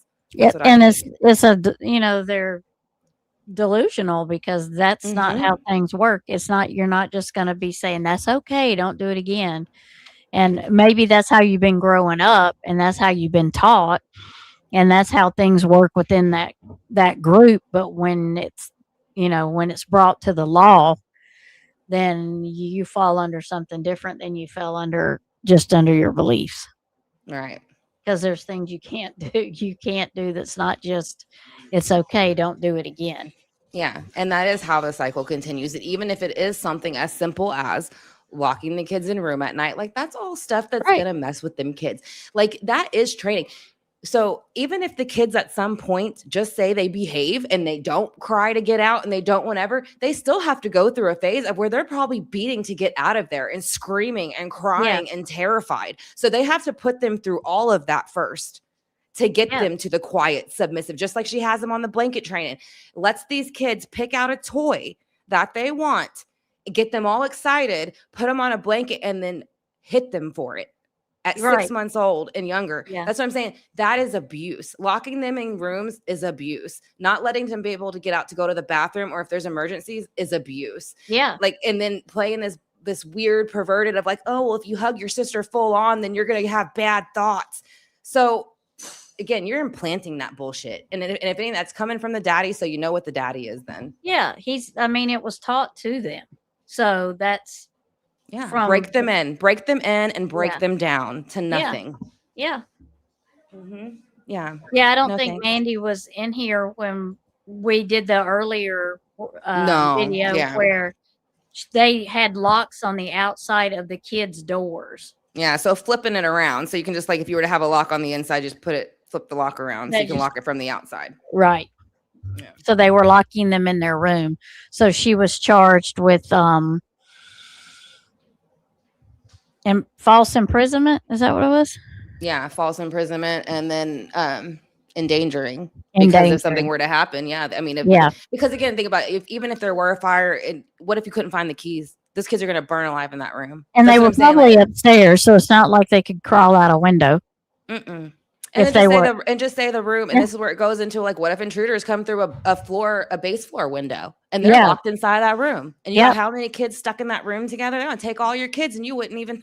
That's what I'm saying. Like, it's just, I can't believe that these people have been doing this for this long, talking about it in books, and that's why I wonder with when you see some of the interviews of the sisters and things, and I'm not saying anything bad about them. I know they've gone through abuse too, but if they're locking their kids in their rooms, they're the abuser now. In my opinion, you can only play I'm a victim for so long before you become the abuser, and now you're enabling everything. So now you're just as bad as them, and that's how I feel about it. Yeah. So. And that was a huge house. That is a huge house that they were were a whole in. different. It was like 3 houses put together. Yeah, it's huge. I couldn't But they're believe telling it. you they don't allow them to sit next to each other or go around the corner together or go into, so how would you even know in a house that big? I feel like they make it that big so they can do that kind of creepy shit. Yeah. Let me see the blanket. Yeah, I knew it. Yeah, I Could knew you it imagine would. taking your sweet little baby, tell them to go pick out a toy, and then every time they try to grab it, you spank them? Like, poor kids. Yeah, break them. Yeah. But okay, so the next one we're gonna watch, though, they're not very long. The next ones I have coming up, I want to do the one where they're saying Michelle Duggar flips out because I want to. Oh yeah, I want to see that too. Yeah. Yeah, I have a bunch of different clips. I'll try to add everything in as where they all came from as we go. But I was kind of adding them as we came on too, because again, there's so many. They're coming out like every 30 minutes to every 2 hours. So there's tons of them. But here's this one. Let me pull it up. Are we on share screen? No. Okay. Let me get my share screen together and I'll be right back. Go ahead. Yeah. She's 3 already. Goodness. So sweet. Okay. I can't imagine you doing that to her either. Or any. And just how disappointed and heartbreaking it has to be for them kids to look at their parent after they're like, oh, get your favorite toy and come over here. And then you just start spanking them for it. Like, poor kids. That's what I'm saying. Like, can you imagine the mind effing that goes on in them kids' heads when that happens? Yeah. Why did I do that? Law enforcement needs to really look into them because it leads to, Jody. Yep. I can't. Hinderbrandt and Frankie and we were. Same thing. I was just talking to Megan about that earlier. That they remind me of them. It's the same thing with them. They were doing the same type of religion beliefs, locking them all in rooms. They're going to be bad if you don't mistreat them. And that's what I'm saying. That statement alone, they're going to be bad if you don't. And I say mistreat, but I guess discipline is a better way to say. But that's what they're telling you. All that stuff, locking them in rooms, beating them for wanting to grab a toy. You already told them to pick out all that stuff. It's because they're bad, right? Yeah. Not because you're physically doing it yourself. Right. February 3rd. That's right. She did turn 3 then. Oh my goodness. Hello, Miss Running Gray Wolf. How are you? Welcome, Hello. welcome. How are y'all? Yeah, welcome. Bella being extra bad today. Oh, she got the zoomies. Like the cat, the zoomies. That's what I think of it. I think that she is a golden retriever, and she has the zoomies. Oh, I thought we were talking about a kid. No, I was like, oh, well, it is the zoomies. That's great. It is her kid. Kid, so yeah. So here we go. I'm gonna pull it up now. So this is Michelle Duggar flips out on reporter. I'm protecting children. What are you doing? What were they doing in the interview? What was your son doing something definitely worse? The right to be here. As we all know, the Duggars have tried their hardest to keep a low profile and be private since 2021 after Josh was found guilty on some horrific charges related to kids. But now they really have been hiding out to avoid the mass chaos related to their son Joseph Duggar's charges. And Kendra. Michelle was spotted out by a reporter and completely spazzed out on him. And I don't think that I have ever seen Michelle raise her voice past a level 5. The reporter came to the road and was approached by Michelle as she had her phone out. He immediately starts recording her for his protection. Michelle says that she is protecting children, which is an interesting statement considering she didn't protect her own children from her son Josh, who was allowed back into the family home just months after the touching.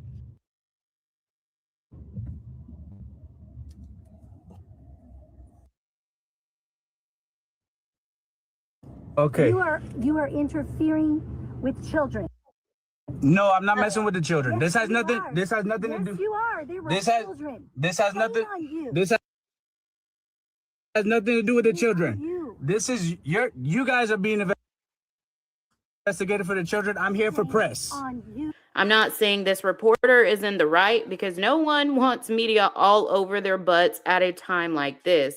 However, it looks like this may be at the location Kendra and the kids are staying at for now during the cases. We shall see what comes out next. I am actually surprised that Michelle approached this person. Michelle normally has this keep sweet personality. She There's a never weird raises her picture, voice. too. She always lets Jim Yeah. Bob handles the hard stuff. The But hell is that? their this heads really right. shocked me. Maybe it's the Holding each adrenaline. other's heads and necks is weird. But Yeah. yeah, and I was telling you, I don't know about the road and what the things were about the road. I heard it was a private road that it connected to a public road. Not saying that's right, but I heard that's probably why she freaked out the way she did. I don't know if it actually Yeah. was or wasn't, but that was alleged that it was possibly a private road that led to their property that came off a public road because he Well, did it end up makes leaving. I more don't know what sense. that was about. It makes more sense if Kendra and the kids are staying there. Her reaction Yeah. makes more sense than it Yeah. does with it just being just her and Yeah. him living there. I don't know if they have any kids at home, but it makes more sense if Kendra and the younger ones are there. Yeah. That her acting like that makes sense to me because she's talking about protecting those kids. Yeah. And yeah, in there, given she didn't do it to begin with, they wouldn't be in this situation. So it's kind of a little Yeah, bit I late to get try it. to start protecting now. But yeah, like I Right. agree with what you're saying. I think that Yeah. she freaked out the way she did because, again, that's supposed to be a private road that connects to a public road Right.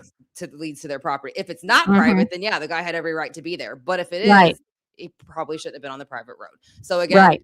that's the only reason I think she's freaking out like that. I'm not saying she's right, but that's why I think that's happening. And if they didn't know they were staying there, they do now.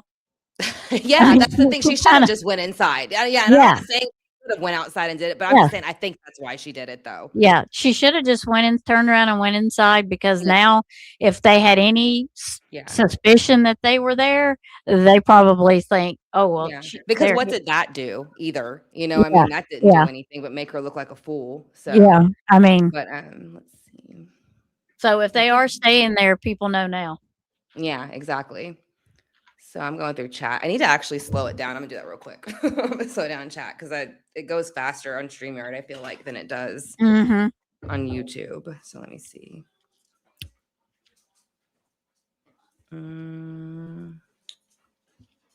I have another video I'm gonna pull up too. I'm just gonna do this really quick to Okay. slow it down. So message delay. I'm probably just gonna do like 10 seconds. You think the road was public because it was paved and the other one going to the house isn't paved? Oh, that's a good. Yeah, it might be. I didn't see if the road was paved or not. I just somebody that was again. They actually do talk to Amy Duggar, this channel, and they had said Okay. that road was supposed to be private. That's what this channel said. So, and they talked to Amy Duggar again. Oh, It's alleged at this point, but that's right. That's what the channel said. Why she freaked out like that because it's supposed Yeah. to be a private road. I don't know Yeah. if it is or not. So, let me see. Does it automatically do it? Yeah, it does. Okay. So that they must live in the area or in the same town that the in-laws live in. Kendra must live in the same town if she is Yeah. there. If she's there with them. Brainwashed since babies. Yeah. Mm-hmm.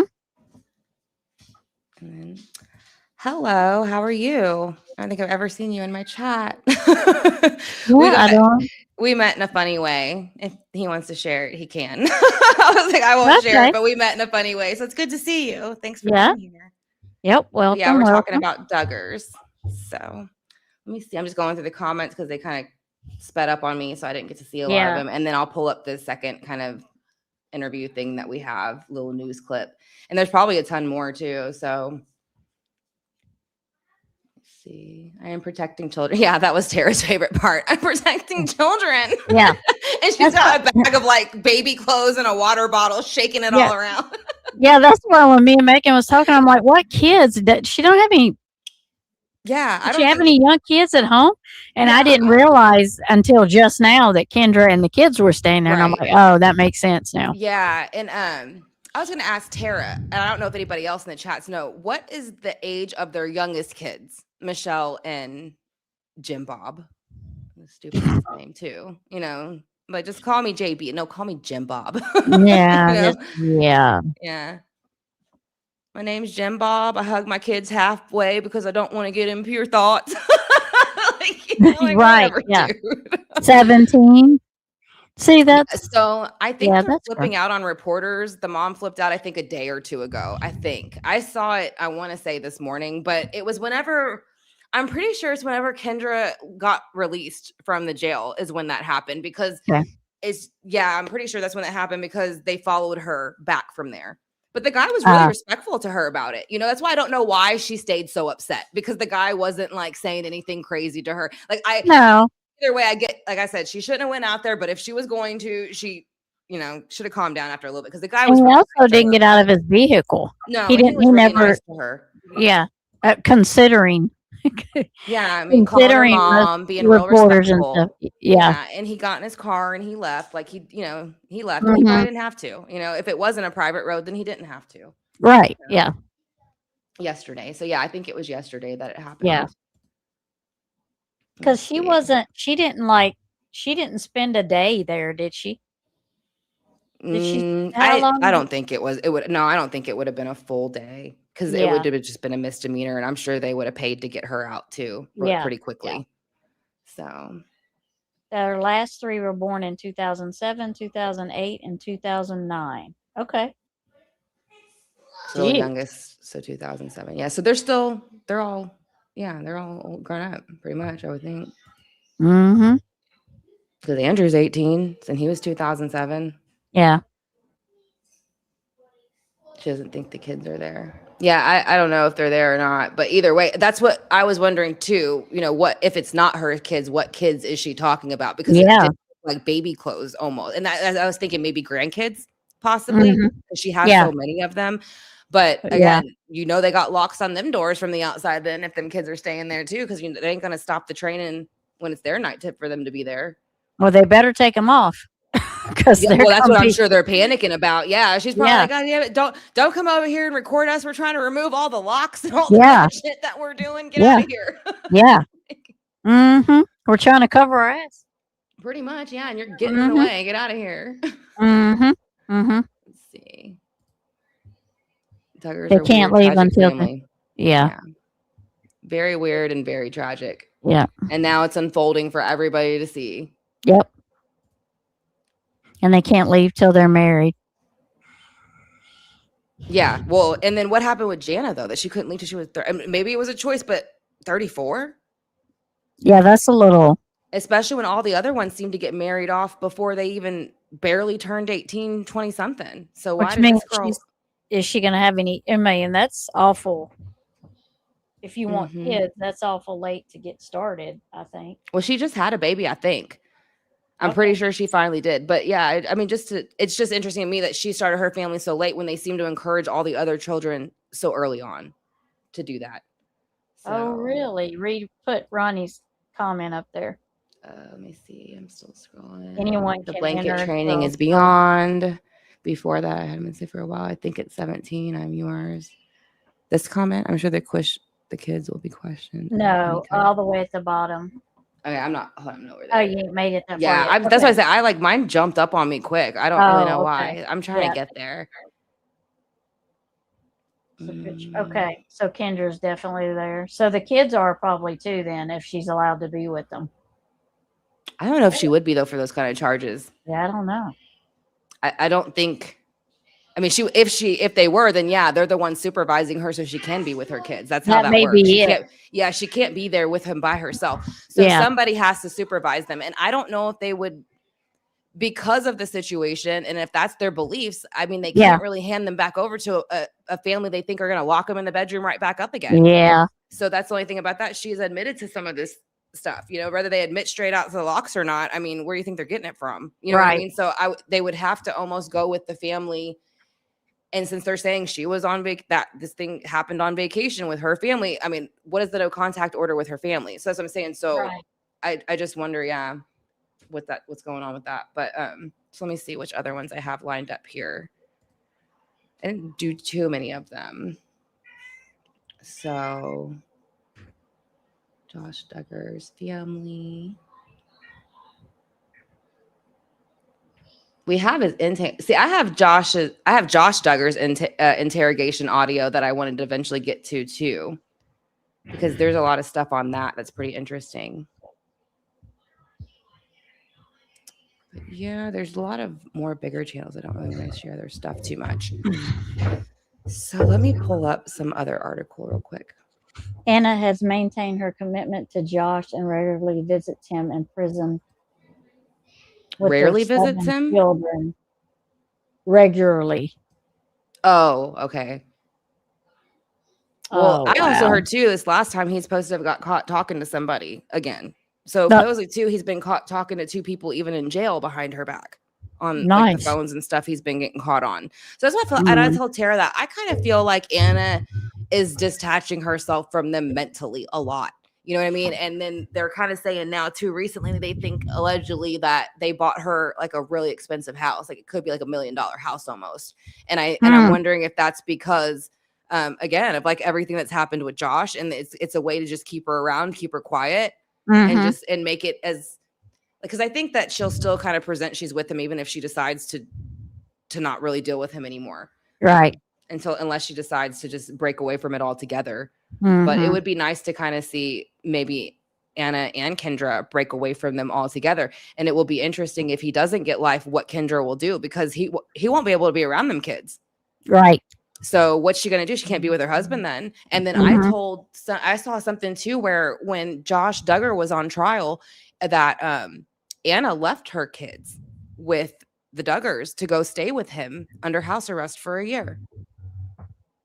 I thought that was pretty shady in the sense of like, you left your kids to go stay with your soon to be convicted child predator.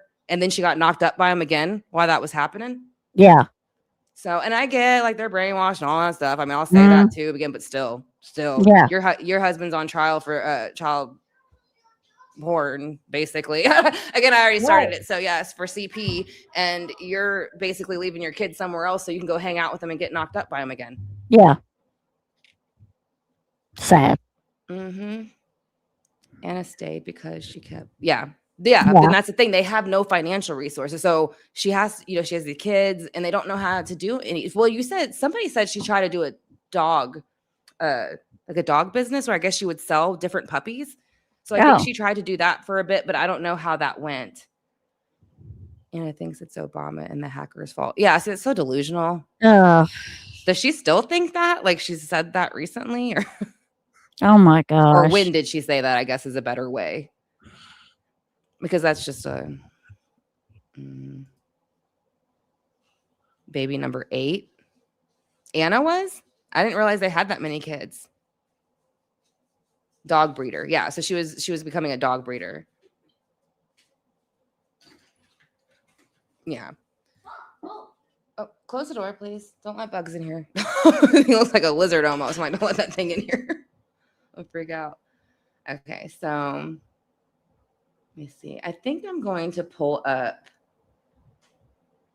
Let me see.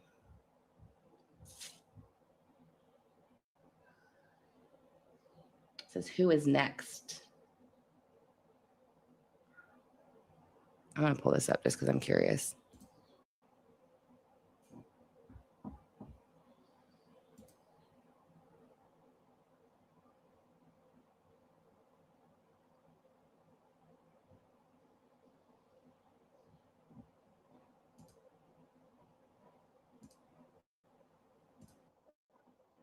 Who is next? Joseph Duggar, arrested. Former reality star charged with sexual abuse of a minor. In a shocking development for the Duggar family, Joseph Duggar, 31, was arrested on Wednesday, March 18, 2026, following allegations of unlawful sexual activity with a child. The former 19 Kids and Counting star is facing charges of lewd and lascivious behavior involving a victim under the age of 12, as well as lewd and lascivious conduct by a person 18 years or older. According to a statement from the Bay County Sheriff's Office, BCSO in Florida, the investigation began when a 14-year-old girl reported a series of inappropriate incidents that allegedly occurred 5 years ago. The victim told authorities that in 2020, while her family was vacationing in Panama City Beach, Florida, Duggar repeatedly engaged in escalating inappropriate behavior. The report details incidents where Duggar allegedly insisted the then 9-year-old girl sit on his lap and, in another instance, covered her with a blanket on a couch to rub her thighs and graze her genitals through her clothing. The case gained momentum on Tuesday when the victim's father reportedly confronted Joseph Duggar about the past abuse. According to the BCSO, Duggar admitted to his actions during that confrontation, which was also witnessed by a detective from the Tontitown Police Department in Arkansas. Joseph Duggar, a married father of 4, was booked into the Washington County Jail in Arkansas at approximately 4:00 p.m. on Wednesday and is currently awaiting extradition to Bay County, Florida. This arrest comes years after Joseph publicly condemned the actions of his older brother, Josh Duggar, who is currently serving a federal prison sentence for similar crimes. In 2015, Joseph stated during a television appearance that he was heartbroken and unaware of his brother's secret life. As of Wednesday evening, a spokesperson for the Duggar family has not released an official statement regarding the arrest. Joseph has been married to his wife Kendra since 2017, and the couple has largely remained out of the public eye in recent years, following the cancellation of their family's TLC programming. The world is always turning, another legend in the making. They put the... Okay. So that was the other one I found. What was I gonna say? Oh yeah, so I don't think they're gonna be the last ones either at all. I do think that the rest of them, they'll probably have more charges coming out, and I think it's because they're probably going to start looking into other people in this kind of religion around them and the family. So, oh, is that it, Andrea?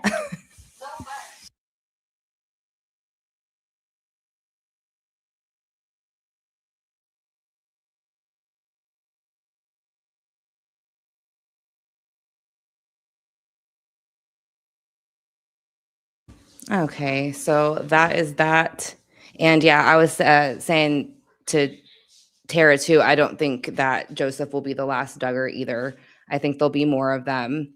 So, especially because they had other charges come out of just the ones on Joseph alone. Yeah. So I can't see there not being more. I can't either.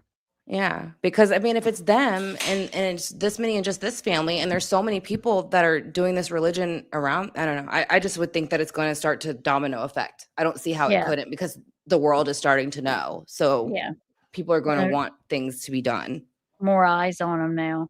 Right. So let's see. I believe. Thank you. Ronnie's. Oh, a detective was present when Joseph Yeah. was confronted. No wonder the father didn't. Yeah. There Yeah, you and go. I was wondering why too. You know? Yeah, and I kind of wonder about this too, Running Grey Wolf. I feel like it's not just limited to one sex. How could it be? You know? So Yeah. the detective was present when Joseph was confronted. No wonder the father did. Oh, okay. So that's why I didn't know that. Thank you. I hope Ellie does. Yeah, and I hope so too, because they should. There should be no reason to stop digging now, because now you know there's lots of problems. Yeah. So yeah, and there are so many. That's what I'm saying. This whole thing, they need to do what they did. And I don't know if it's the Jeffs or the Jeffs, but either way, what they did with that Warren Jeffs and threw him in jail and then broke up that whole thing, that's what they need to do with this. Yeah. That's the only way you're going to get it to stop. Because otherwise, like Tara's saying, they're brainwashed. They're not, they don't, and the women don't have any education. Like there was one video that I watched, or not an education enough to take off with all these kids and take care of themselves forever. You know what I mean? Or they're not ready for it. So they're scared as it is. And then they think that they're going to be like damned for doing it on top of it. because Yeah. they're going against their religion. But yeah, I don't know. I just kind of thought that was, sorry, I'm a little bit distracted. They're in the back, Connor's in the background humming and singing. I'm trying to stay And on. against the men too. They're not told not to go against the men also. Oh yeah, so and that's what it was. So Anna was giving like, it looked like a speech, like how they probably do like seminars or something like that. And she was Right. basically, and it looked like she was talking to a group of women probably, or young girls, probably really young girls, and basically telling them like, well, I know in my basically talking about her own head, I always got fantasies going on, and we're always wondering about who we're gonna marry and how many babies we're gonna have, and if we're doing God's work or Lord's or whatever they say, Jesus, God, whatever they're into, if we're doing their work and stuff, and if we're sinners and this and that. And I'm like, I cannot believe she's up on stage telling these girls like, "Oh, I know we're just stupid girls and all we do is fantasize and all we do is want to be loved and pop out babies." And that's not true. Yeah, Maybe for that's you not- it was, but so it's just weird how they even have seminars like that where they have a woman in charge of telling a whole group of young women that they're just full of shit in their head basically, and just go be a wife and don't hope to be anything else because you're not supposed to be. Right. Don't set yourself up to be anything more than this. Because you're not supposed to be anything else other than like a baby carrier and I guess a doormat for your husband whenever he wants it. Yeah. Exactly. Let me try to see if there's anything else before, because I don't have too much else pulled up for this live tonight, because again, I just started binge watching them about a couple days ago, and I want to make sure I use again channels and clips that aren't going to get too many people. Right. Yeah. Yeah, because again, some people don't mind you using it, some people don't. Yeah. And some of them are very long. So those are ones I kind of want to look into on their own. Yeah. Let's see. But before, if I don't find anything else, is there anything that kind of like you just want to kind of summarize so far out of everything we got, just in case this is toward one of the last kind of videos we get to out of anything that they did or we talked about them tonight? Well, just sitting and watching the videos, we have learned that what we didn't know before was that supposedly, allegedly, Kendra and the kids are staying with his mom and dad. Yeah. Supposedly, that's where we think they are. Yeah. So we think that she's there because of supervision. She has to be supervised. Is that what you're thinking? Because this would open up a CPS investigation on her or whatever they call it in that state, because you locked your kids in, and so you would have to be monitored and watched, and then you would have to be cleared. So that's going to take at least 30 days. Most of those things are standard 30 days.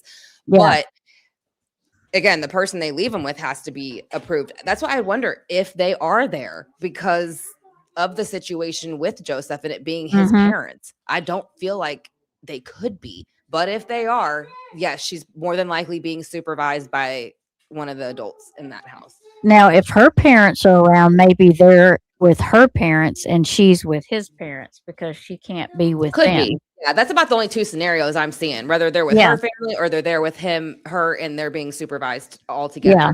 But again, they can pop. I mean, they're going to pop up. It's going to be a 30-day monitor at the least, and then it's going to depend how her case goes too. I guess I don't know what happens when you're actually charged, kind of thing. For stuff, I don't know. Yeah, I don't. I know if they're investigating and stuff. You have 30 days. They have 30 days to investigate you. They can put you somewhere, and you have to have a parent or a guardian sign off on you. So if anything happens, they're in deep shit too. Yeah. So, and they said that the reporter followed her to her mother-in-law's house when she left the jail. So yeah, because that's where they were coming from. And you know what was interesting? Even the car that they picked her up in, that Michelle picked her up in, it had bullet holes on it. I almost wonder if I could find it, like now that I think about it. What? It looked like it had bullet holes in the car. And and they look like big old bullet holes, like slugs almost. Let me see if I can find it. Yeah, let me see if I can find it now. Hi, Claudia. Hello, Claudia. Welcome.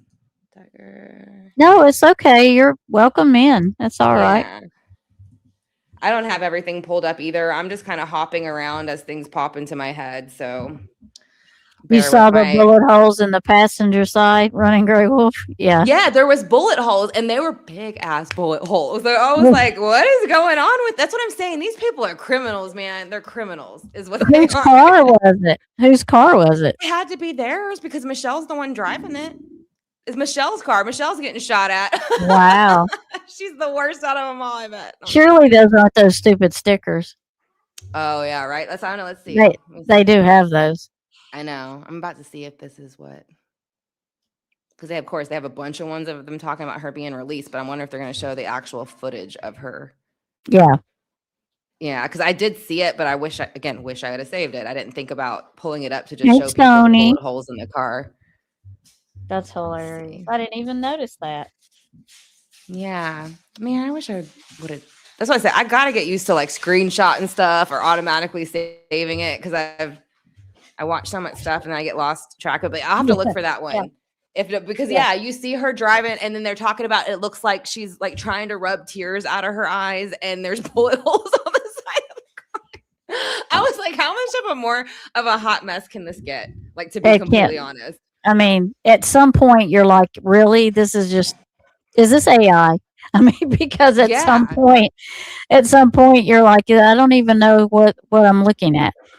Yeah, exactly. And that's what I'm saying. It was like, is this supposed to be a joke? Like, why? Because just say it is bullet holes. Why would you even go pick them up in that car? There was tons of other Right. cars to go pick them up. I don't know. It's just really. It would be interesting if it's not and it's just stickers. Why they would put stickers on there? That Do you would know be even why more. she's cut off running Grey Wolf? Sorry, do you know why No, she's no. cut off from her parents and siblings? If you don't mind somebody dropping that in, because I haven't been able to find why if it's not related to this. But yeah, it could be the stickers. I just don't see them. I can't unless it's one of their kids' cars or something. That's like what I'm maybe one of saying. the boys. Yeah, It could be would one of be the boys' more. cars. It'd be more interesting to know why they have them on there because they just don't seem. I don't know what would be more weird because they just don't seem the type to do that. No, they're they don't. But I don't know. Listening to some of them talk, they kind of are they from a South type area? Like originally, because they use y'all a lot. They have a lot of a Southern drawl at the stuff that they say, but I never. I don't know where the before. 19 and Counting was filmed. Yeah, I don't Like either. where they base it because he was in Arkansas. Joe was. Yeah, I don't know. But let me see. Yeah, I don't really see too. I can pull this one up from Kendra going to jail, but I think it's just the same one. I don't think it's her getting in the car. But yeah, I don't really see too many other articles. Does anybody else in chat have anything they want to say about the Duggars? Anything interesting? She's not allowed to talk to her parents, from what I understand. So the reality show was filmed in Arkansas. I think it was, and that's where Joe was. Mm-hmm. Joseph was from. Yeah, all of them are from Arkansas. Okay. Yeah. Okay. And I know some of the sisters they've grown up and they've moved off and stuff like that. I think like Jill's in California, but I don't know how much she is one that really talks to them too much. I think she wants to, but I think that they have like wedges between them for some reason. I haven't looked into Jill's relationship with them too much, but I kind of interested to look into that too. Oh, that's right. Tonytown, Arkansas. Okay. Yeah, that's what it was. I didn't even know where that's at from me. So here's 17 disturbing claims involving them. So we'll watch this one. It's about 20 minutes. Are you good for 20 more minutes, Tammy? Sure. If Okay. my cat doesn't get all over the get off here. I'll try not to pause it too much. I'm just curious what this one is because they 17. What does it say? Or no, 7. I'm so sick of this internet. I swear. It is. It's just annoying. Okay. Let me share screen again.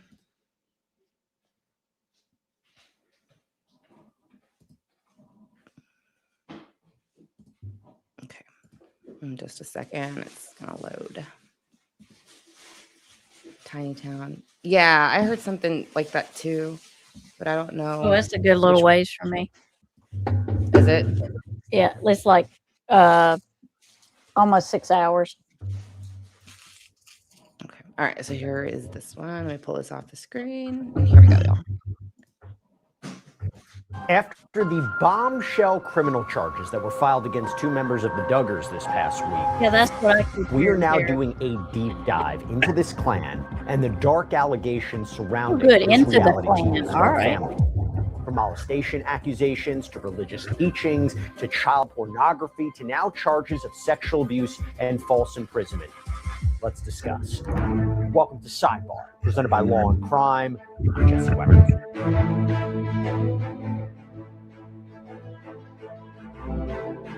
Well, after the bombshell arrests of two members of the famous Duggar family, we decided let's do a full deep dive into the Duggars. Okay, what we know, the allegations, the past, the shocking details, that's what we're going to do right now. Because we know this comes after 31-year-old Joseph Duggar was arrested on a Bay County, Florida warrant on charges of molesting a then 9-year-old girl back in 2020 during a family vacation. He's been charged with lewd and lascivious behavior. This is molestation of a victim less than 12 years old and lewd and lascivious behavior conducted by a person 18 years or older. And then days later, both he and his wife, Kendra, 27 years old, were hit with charges out in Arkansas. 4 counts of endangering the welfare of a minor in the second degree and 4 counts of false imprisonment. They have 4 kids together. Now, if I had to take a guess at what happened here, and we'll talk more about it, it seems that after those initial charges he's been hit with, they do an investigation, check in what's going on at the home, and something at the home is what spurred these new charges that are facing both of them. And by the way, when we talk about this show, 19 Kids and Counting, it had different variations of it, but it was a show that ran from 2008 to 2015. And that is when a dark accusation clouded over the show, led to its cancellation. And eventually we're even talking criminal charges that resulted. Now we're going to get into that more in a little bit, but I want to put all of this into context regarding the overall family in this deep dive. Now remember, this all started with Jim Bob and Michelle Duggar, married since 1984. The parents on the TLC show, 19 Kids and Counting. Well, first it was 17 Kids and Counting. Then it was 18 kids in. I don't think so, Running Gray Wolf. I think this was a friend. The conservative Christian families' lives, homeschooling. Well, I don't think they were related outfits. to Kendra. It's a whole different world. And yes, 19 kids, 10 boys, 9 girls, all named beginning with the letter J. It's a massively popular show, by the way. 2014, to give you an idea, this is the year before the show was canceled. Yeah, it was close, reported man. that the season premiere that year, at that time, averaged 3.29 million viewers. Think about how many people that is. Now, it's interesting. There was a documentary that came out a few years back on Amazon Prime. It was called Shiny Happy People, Duggar Family Secrets. And aside from the scandal, We're gonna look at plagued the that family, too. which we'll get into. One of the What, things the that Shiny the Happy documentary People? focused on was the teachings that motivated. Yeah, the or Shiny Happy guided the People. family. Yeah. IBLP. They have all good Basic stuff in Life that. Principles. This was apparently led by Bill It's on Gothard, who, Prime. by the way, has been accused of sexually harassing and assaulting dozens of women, even though he's denied those accusations. But Gothard is a guy who preached to millions these teachings of a male-dominated life, religion, strict lifestyle, where you abandon, seemingly these vices like music and TV and dating and drinking. And the key here in the documentary was illuminated or illustrated by the co-director, Olivia Christ, who said that the Duggars were, quote, the front-facing image of this insidious organization, her opinion. So it really focused on fundamental Christianity, homeschooling, seemingly these cruel forms of punishing children, how others spoke out about the teachings, that the Duggars were used know as a they are way horrible, to Chris. normalize or clean up what this lifestyle was like. Now, Jim Bob, okay, we'll start with him. Former state legislator who at one point ran for U.S. Senate, also state Senate. People magazine reported that in 2020, him and his wife started flipping houses in Arkansas, not really in the public eye that much anymore. And it should be noted that as of 2024, they were grandparents to 33 kids, including 3 on the way. Wow. Pretty unbelievable. Now, speaking of family, here's what we got. I agree. Josh That's Duggar what I heard. Running married Gray Wolf. Anna Duggar, 7 kids. Allegedly. Now, things took a very disturbing What? turn when he was accused of molesting girls in 2002 and 2003. Oh, is that Tammy? Yeah. What did you hear? Well, it was a family vacation. It was her. Family It was a family vacation, yeah. vacation Yeah. with her family. So that's as much as I'll go into it, what she's saying. But yeah, that's what the vacation was supposed to be with her family. But it wasn't a family member, right? This was I don't know. friends, correct? Yeah, it doesn't say because she's a minor or they're a minor, so they're not saying how they're related to them. They're just saying it was a trip with Kendra's family. So I just leave it at that. Oh, yeah. As Okay, far- gotcha. Yeah, so that's Gotcha. how. Yeah, they don't say anything else other than it was a trip with her family, including 2 of his own sisters. These allegations came out in 2015. He was ultimately arrested, charged, and then convicted, not for that, but in 2022 in connection true. with possession and receipt Yeah. of child pornography charges, even though that possession charge was vacated by a judge, and he was sentenced to 12 and a half years in prison. I'm going to Yeah. talk about that a little bit more, but that is a big aspect of this story. You have John David Duggar, his twin sister, Jana Duggar. John David married Abby Grace Burnett. They have 3 kids together. Jana married Stephen Wisman. They have 1 child together. Jill Duggar married to Derek Dillard. They were apparently set up by Jim Bob. 3 children together, sadly lost a daughter in a pregnancy complication. By the way, here's something to note. Jim Bob and Michelle's 5th child, Jessa Duggar, married Ben Seawald. They apparently met through courting, so you're going to hear this sometimes. And the best way to describe it, I think, is the way Jim Bob had described what courting is. Quote, courting is getting to know each other in a group setting, both families spending time together and the couple setting goals together to determine if they're meant to marry. With dating, a couple will often pair off alone, and that sometimes leads to a more physical relationship. It's a little bit of difference there. 6 kids together, by the way. By the way, Jill and Jessa also starred in their own show, Jill and Jessa, and then another show called Counting On that features other members of the Duggar family. You have Jinger Duggar, married Jeremy Wola. So you're talking ministry work, courting, 3 kids. We talked about Joseph and Kendra. We're going to get into a little bit more about their charges in a minute. You have Josiah Duggar, married Lauren Swanson, 3 kids. Joy Anna Duggar, 9th sibling, married Austin Forsyth, 3 kids. Got another pair of twins, Jedediah and Jeremiah Duggar. Jedediah married Katie Nakatsu, 4 kids. Jeremiah married to Hannah Wisman. Her brother is Jana's husband, as I mentioned before. So they have 3 kids. Jason Duggar, 12th child, married Maddie Grace. James Duggar, the 13th sibling, not married as of yet, not publicly courting anyone as far as we can tell. Justin Duggar, married to Claire Spivey. Jackson Duggar, 15th child. Johanna Duggar, 16th child. Jennifer Duggar, who was at one point the baby of the family, born in 2007. And then you round it out with Jordan Grace Duggar, born in 2008, and Josie Duggar, born in 2009. All right, real quick, I'm sure you've seen all the headlines about how so many Americans are struggling with debt right now, right? But then it shows up in your own numbers with rising balances and fees. I would skip minimum through payments this, stretching but out for years. Yeah. my internet Doesn't sucks, stay y'all. that way, So though. Today's sponsor we're is watching the PDS. Yeah. advertisement. That's okay. It'll be all right. They shouldn't be mad if we're using the advertisement for them too. Cards, That's right. personal loans, bills, PDS get Debt them has lots of- customized options to help you pay off Group debt faster. dating. Yeah, that's what it kind of looks like, don't it? Lots of commission for it on Crime Network. Help put money back where it belongs Right. in your pocket. Also, A+ rated by the Better Business Bureau. Yeah, every month you wait, it's going to cost you more, but your way out starts right now when the numbers are I clear. don't know why I got it act, mixed up that take back Joel was in control 30 California for seconds, some get your free reason. I forgot who personalized said that. I think it assessment, was and running the best Google. I option thought for she you was in at California. PDSdebt.com. I don't know why. Well, who wouldn't? There's only 19 of them. PDSdebt.com/sidebar, PDSdebt.com. Hard to keep them all straight. Yeah, I But I guess gotta go that's back it. to I'm Josh. trying to learn all their names. Josh, Yeah. back in 2015, released a statement to people regarding these molestation accusations.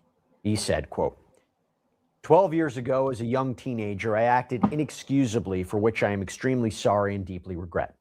I hurt others, including my family and close friends. I confessed this to my parents, who took several steps to help me address the situation.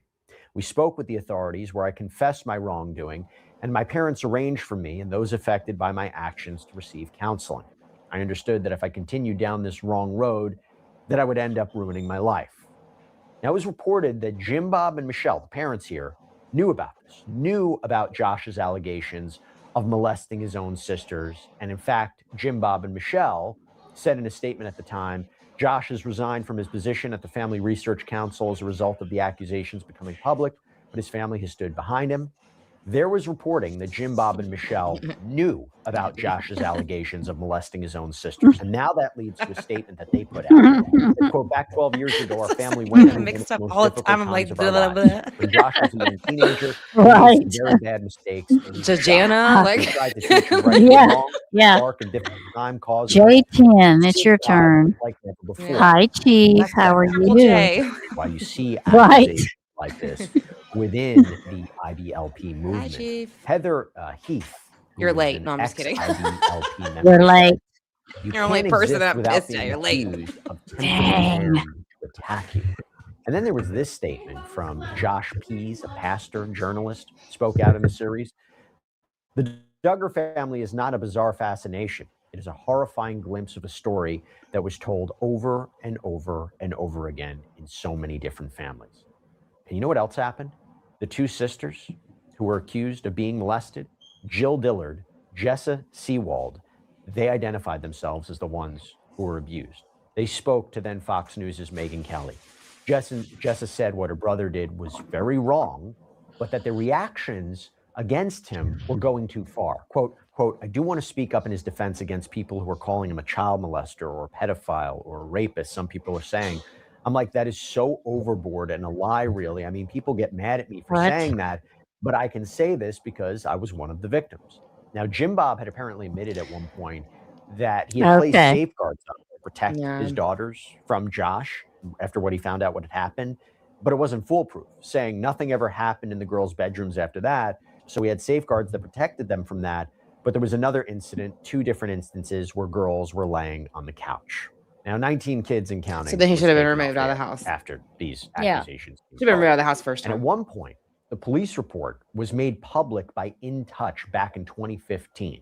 And reportedly, Josh, when you look at this report, reportedly, Josh had confessed to his father multiple times, 3 separate occasions.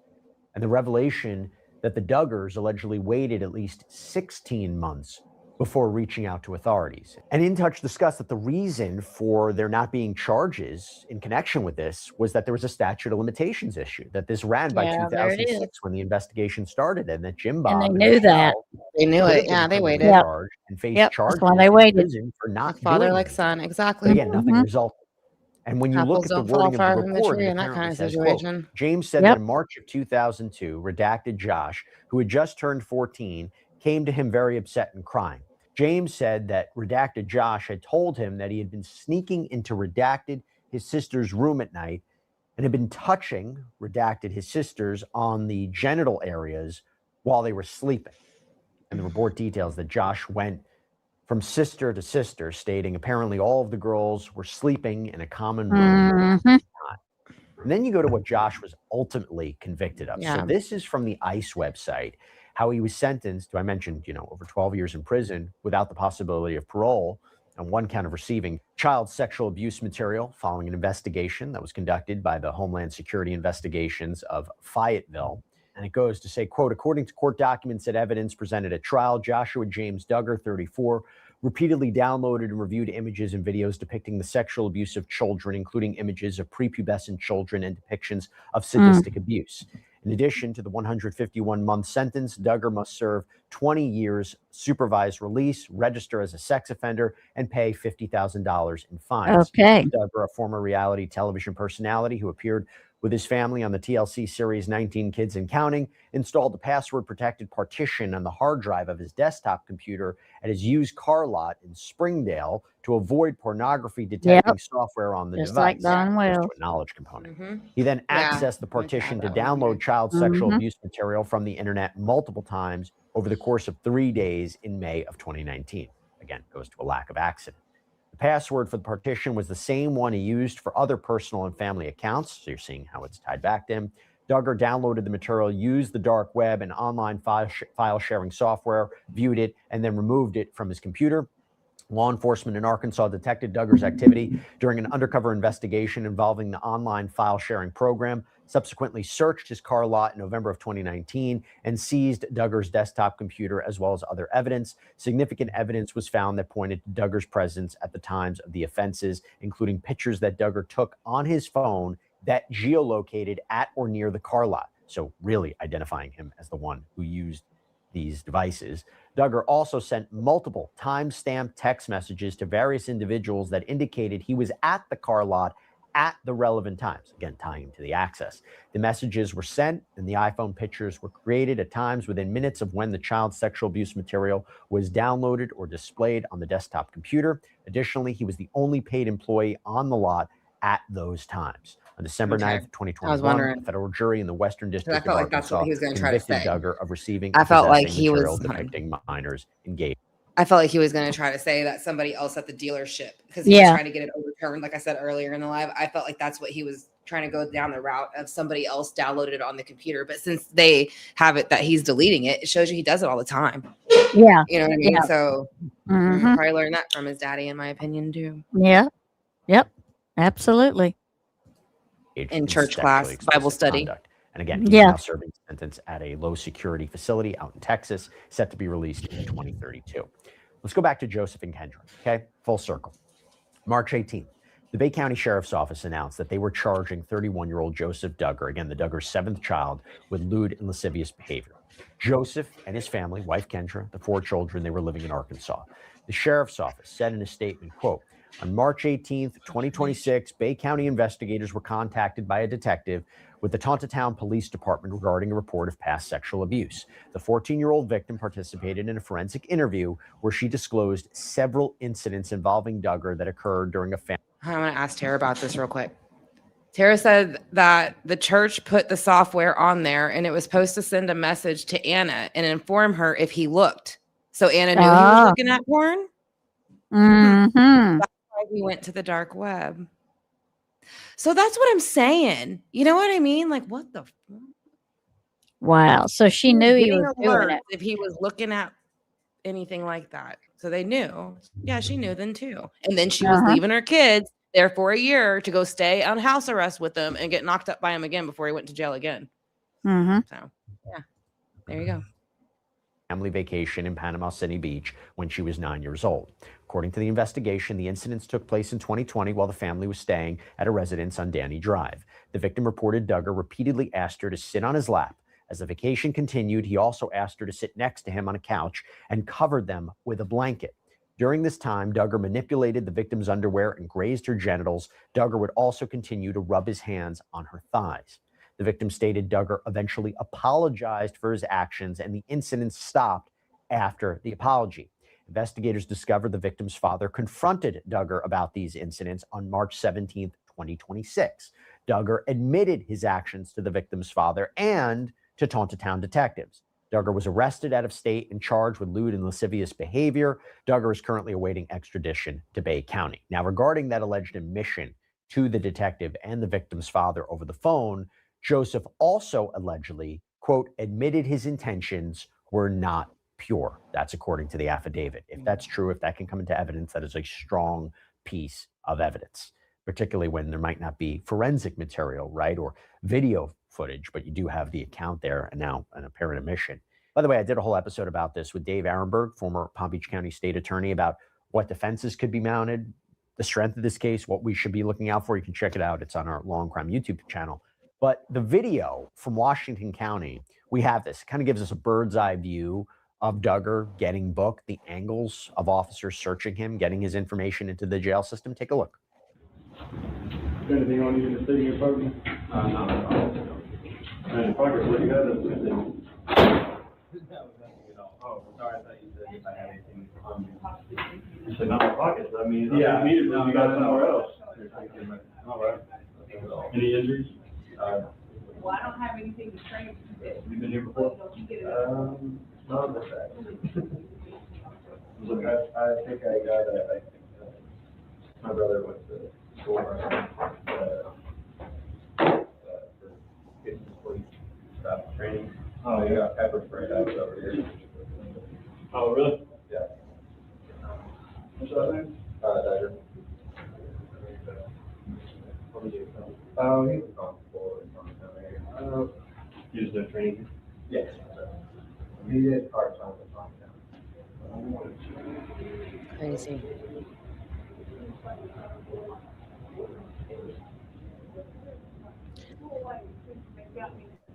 So I had a question then. If she knew he was doing this and it was CP, how can she? Okay. She would have had knowledge, correct? Tammy? Oh, anybody in chat? I don't care. Yes, I'm sorry. I didn't realize no, I you're was good. I'm muted. just like, again, my mind's being blown by this. If she That- was aware, wouldn't she have known he was looking at CP? Yes, she had to have. And even if just say it was split and he was going to the dark web, he was only showing her the non-CP he was looking Why- at. I why doubt was- it. Why was the church sending her an alert when he got one? How was the church in on this knowing too? Yeah, that's what I'm saying. Why are you being alerted when the church sends a you shouldn't have to be alerted if the church just wants to send you an email, they can send you an email also. Mm-hmm. Yeah, Michelle Duggar is the one that bailed her out. Yeah. It's weird how all these male. That's what I said earlier. I don't think you were here yet. I think they're inbred. Wolfie, I think they're inbred because they sit there and make sure that they get with the same, religions and the same whatever. And this is probably the same gene pool that they've been dipping out of for the last 20 to 30, 40 years. Mhm. They all look alike. And I said it to Tara too. Look at their bone structures. Their noses, and some of them remind me of pug noses. Like, like the Yeah. inbreeding where the noses are flat. Yeah. Because they look like they got really bad nose jobs, some of them. And they look like that very young on. And I'm not trying to put nobody down. I'm just saying Right. those are signs of inbreeding. They all look alike. They all got the same Teletubby glossy eyes. Like they have the Mhm. same hairlines, the same eye color. Like I just it's too identical for them to go, oh, I met somebody from 7 states over, but we look exactly alike, and all of our kids look alike. And I don't know. Again, I think Yeah, this is yeah. inbreeding. This is what a lot of this perversion is. Yeah, I totally get what you're saying. Yeah. So yeah, but their nose is all funny and their bone structures, it's because it's inbred, Mhm. in my opinion. Breathing too close. Yeah. Yeah. Allegedly. Allegedly, yeah, in my opinion. Gosh, right. Freedom of speech. No, I'm just kidding. That's right. That's right. Yeah, whatever That's else right. I got to throw in there. Amendment. Mhm. We'll find an amendment to throw in there. Yeah, like they do. Mhm. My religion. I can say whatever I Mhm. want. Yeah. I'm not exactly sure. You don't tell me anything you know today. I'll go with that, okay? Yeah.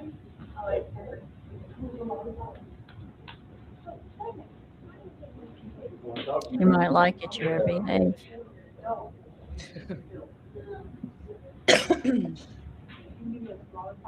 No, she couldn't see it because of the web. Supposedly she got nothing. The church already knew and installed the software. So the church knew he was doing it? Or no? I'm still kind of confused on that, I guess. We'll talk about it in a second. Hold on. While this was going on, That's what I'm saying. days I'm later, confused with what all this, happens? like, Authorities in Arkansas pedo, announced inbred, that Joseph Bible and studying, his wife, thumping bullshit 27-year-old going on. I don't know Kendra, which were way I'm hit with looking. charges. The Tontitown police said on Facebook, as a result of the continuing investigation, additional charges have been filed in this case against Joseph Duggar and Kendra Duggar. Arrest warrants have Yeah, been they should be issued and charged too in served the church. for the following misdemeanor offenses through district court. Misdemeanor, not a felony, right? Max sometimes 1 year in jail. So it's a lesser crime, but still a crime nonetheless, or alleged crime. You have 4 counts of endangering the welfare of a minor, 2nd degree, and 4 counts of false imprisonment, 2nd degree. And this remains, and they indicated that this remains an active and ongoing investigation. By the way, I should also tell you that Arkansas law strictly limits the information that may be released in cases involving minors and other sensitive circumstances to protect the integrity of the investigation and the privacy of those involved. No further details will be provided at this time. That's the point. What led to this, right? So Kendra, we know, was released on bond, but why these charges? Well, here's the part. Law enforcement hasn't said for sure what led to this. I've just mentioned why. However, there was an alleged source, apparently close to the family, told People magazine that it had to do with the locks on the kids' doors in the house. Quote, I can tell you the arrest was a result of a home inspection and the door locks being on the exterior of the doors. The spokesperson for the family said that what Kendra is being charged with is totally unrelated to the felony charges that Joseph faces in Florida. Having said that, it does make me wonder if, because of him being charged there again, was an investigation to see what was at the house. The spokesperson told People she's not suspected or accused of participating in his alleged crime. Now, there have been some statements from the family. For example, Jinger spoke out about the arrest on her Jinger and Jeremy podcast, saying, it has been such a long week. It's been one of those weeks that feels like years, and I did not think my heart could break like it has this week. The pain and heartbreak that we've had over this, and just thinking of how it's affected so many, it's just unthinkable, so hard and painful on many levels. Jill Duggar and her family spoke out on a Dillard family blog saying, we were shocked yesterday evening to learn of Jill's brother, Joseph Duggar's arrest. We are shocked and heartbroken.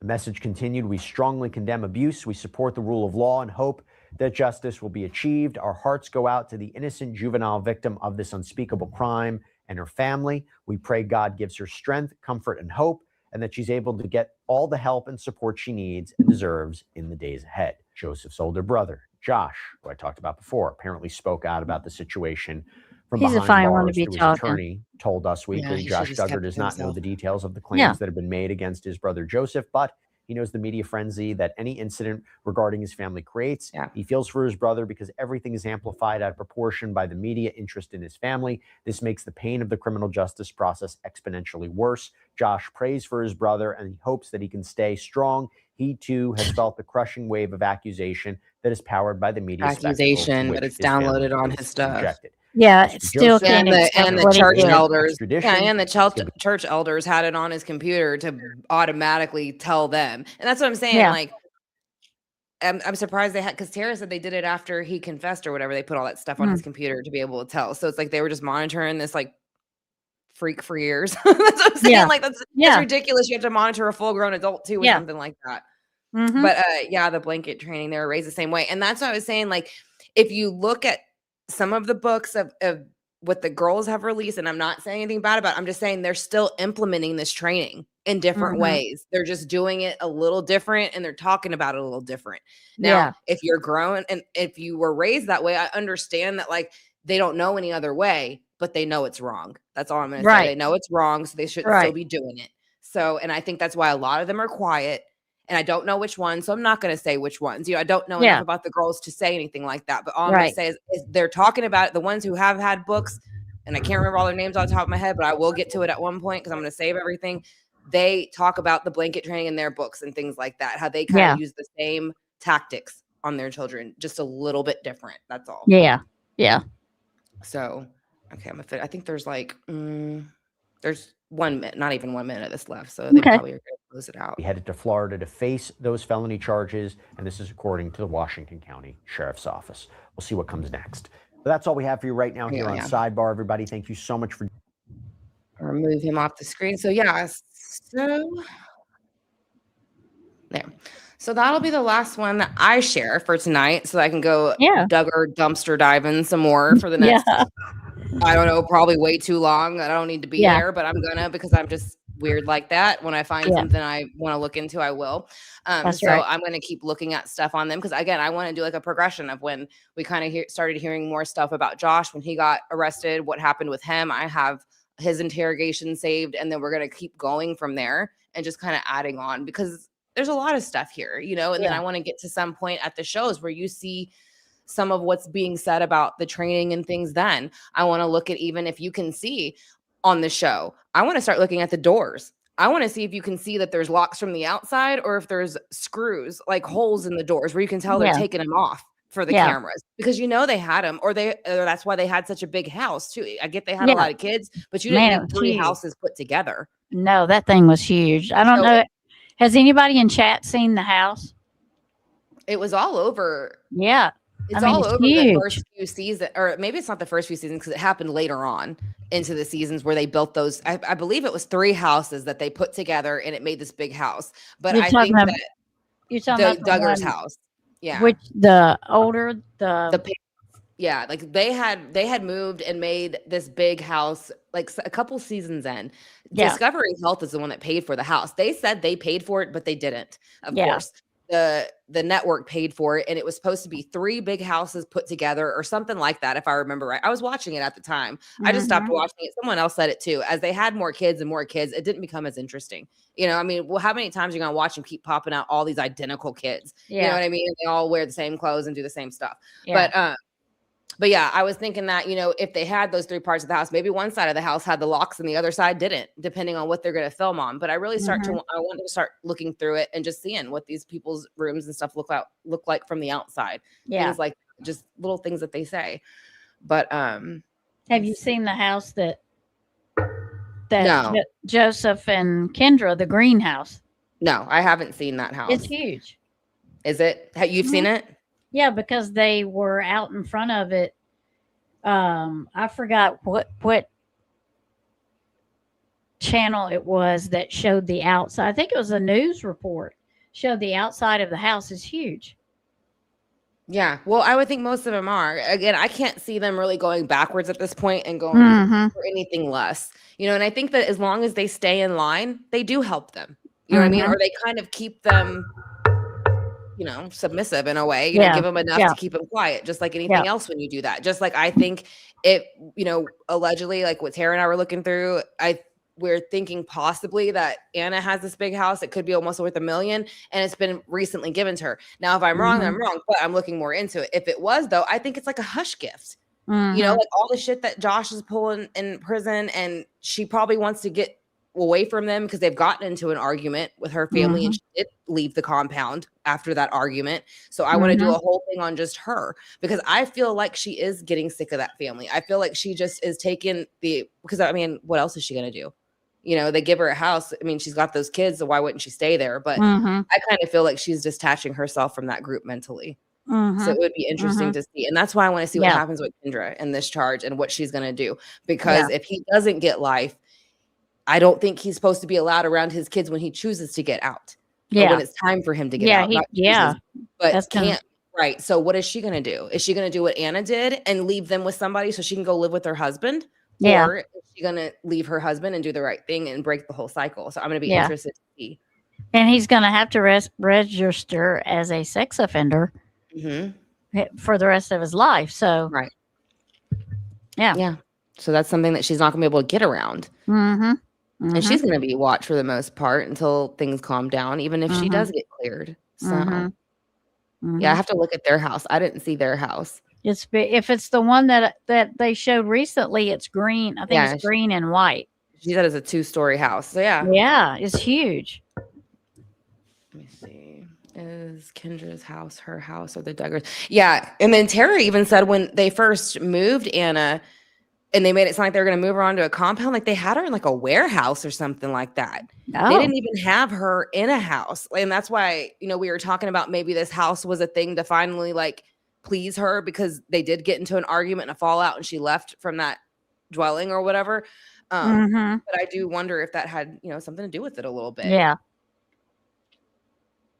Had a kitchen that was huge. Yeah. The whole middle of the house was a kitchen and sitting area pretty much. Just the middle of the house. Yeah. Of the Duggars. So I have to see what season it is, Tammy, and I'll let you know what season it is. Or I'm sure I could just find a clip of it and I can just send it to you. But yeah, their house was huge. And they told me, like, yeah, we paid for it. We put it together. No, they didn't. But they don't live in it now. I don't know. If somebody knows in chat, I kind of think the Duggars still might live in that house, like the mom and dad, but they might not. Because again, I don't know how, because they say their property is a compound and it's huge. Yeah. So I don't know. It might be, they might have tons of houses on there like that. Yeah. now. Yeah. And then they say too, that when Jana was living there, allegedly, until she was 34, everybody kind of made it sound like, well, you know, they were taking care of her and things like that. But I saw something where she wasn't supposed to be even living in the house there either. She was supposed to be staying in some kind of little RV type thing on the back of the property that didn't even have like a full-fledged kitchen or bathroom. What? So that's alleged too. But, you know, I'm going to keep looking for that stuff. Right. I want to add, because it does matter. It does matter if they're doing these things with their kids like this, especially when they had them all on TV telling them that this was basically like a charity thing for the church. And that like they weren't getting no money from it, but they were getting money for all the kids too. And they basically were pocketing it all. And then when they got old enough to want their money, they basically like had to get lawyers to try to get their own money back from them because they wouldn't give them any like settlements. And then when they did, it was basically coming out to minimum wage for all the time that they worked on that show as children and adults. Oh. So yeah, they're scamming their own kids too. Yeah, I was going to say that, and that's old as. And they stole their you know. whole childhood. They stole Oh. their whole childhood, making Yeah. them on camera be mothers, and that's what they're saying. They don't want you to look at them like that, but they're, what is it called, parentification or whatever? I don't know if I'm saying that right, but that's what they're doing to them. They're making them behave like parents, but then saying don't look at them like adults. They're saying biggest mind fuck ever. Yeah, I Disgusting mean ass people. That's you know, how many child actors and actresses got ripped off by their parents? Oh yeah, poor Macaulay Culkin. Yeah. Shirley Temple. Yeah. Like all of them, millions and millions of Gary dollars. Like Shirley Coleman. Temple. Yeah, Shirley Temple. I think I watched that recently, and she only had like 44,000 left out of her 4 million. Yeah. And like almost the same thing with Macaulay Culkin's parents, because then when they went and got divorced, they used all his money to fight their battle to get a divorce. That's what I'm saying. I don't see how these parents do that. Gary Coleman did get some of his back, but not There's all not of it. much. Yeah, and by No. the time they pay out their fees and stuff, there's nothing left. Yeah, Mm-hmm. Anna lived in a warehouse, and it was supposed to be a really shitty rundown warehouse. And after she sat there and took all them hits for their son, they stick her in a warehouse Yeah. with her kids in a warehouse that, like Tara said, it didn't even look like it could be inhabited. Yeah. And they have the money to not do that. But Yeah. just handing out giant homes. Yeah, because now they're probably, and that's another thing I wonder, are they buying all this property because they're worried their money is going to get taken in some way because of something that's happening right now, as far not just the legal stuff, but because of everything that's coming out? What other things do they have their hands in that are dirty that's connected to money? Because it's not just this way. They ain't just ripping off their own kids. Yeah. They're doing it to other people too. So and go through the comments. I think I'm almost through them, and then we'll kind of sign out, y'all. But thank y'all so much for being here. This was a great chat. I really did enjoy it. Yes. I've been wanting to talk about it forever. I know. That's why when I told Megan, I said, "What are we talking about tonight?" She said, "The Duggars." I'm like, "Nice, let's go." Yeah. I mean, just because again, it's one of those things. It's just they push it in our face forever on TLC, and this just little behaved and perfectly put together family. You always find out it ain't ever that, ever. Yeah. No, because I never did get into watching it. I mean, I heard of it and I seen it. I seen it advertised on TLC, just like Little Big People. I seen it advertised and stuff, but I never watched any of those reality shows like that. Yeah. I was young when it came out. So I was born in 86. So when it came out, like I was about probably maybe going into middle school. So I watched it because I don't know anybody with families with 19 kids or 14 or whatever it even. I think it was like 14 when it started off, to be honest. But I started watching it, and I watched it again for a few years, and I thought it was really cool. And like, oh, look at all this whole family, and they're all so sweet, and they're all so loving, and they're all so helpful. And you find out, no, it's not at all. Abusive. Pedophilic behaviors running all through it. Yeah. Yeah. They had to raise their siblings. And that's abuse. It can't be all that good. No, it's not. And this is all, again, a group of, and I want to say men, but a group of individuals who created a religion, manipulated a bunch of weak-minded people into it so they could make them they're servants. Basically, that's what these women are. They're servants to these disgusting, twisted men who have these nasty ass desires. It sounds like a little bit of the most backwoods or old timey ways. It's like they took each religion and picked the oldest thing that they used to do back in the day and combined them all together. It's almost medieval, really.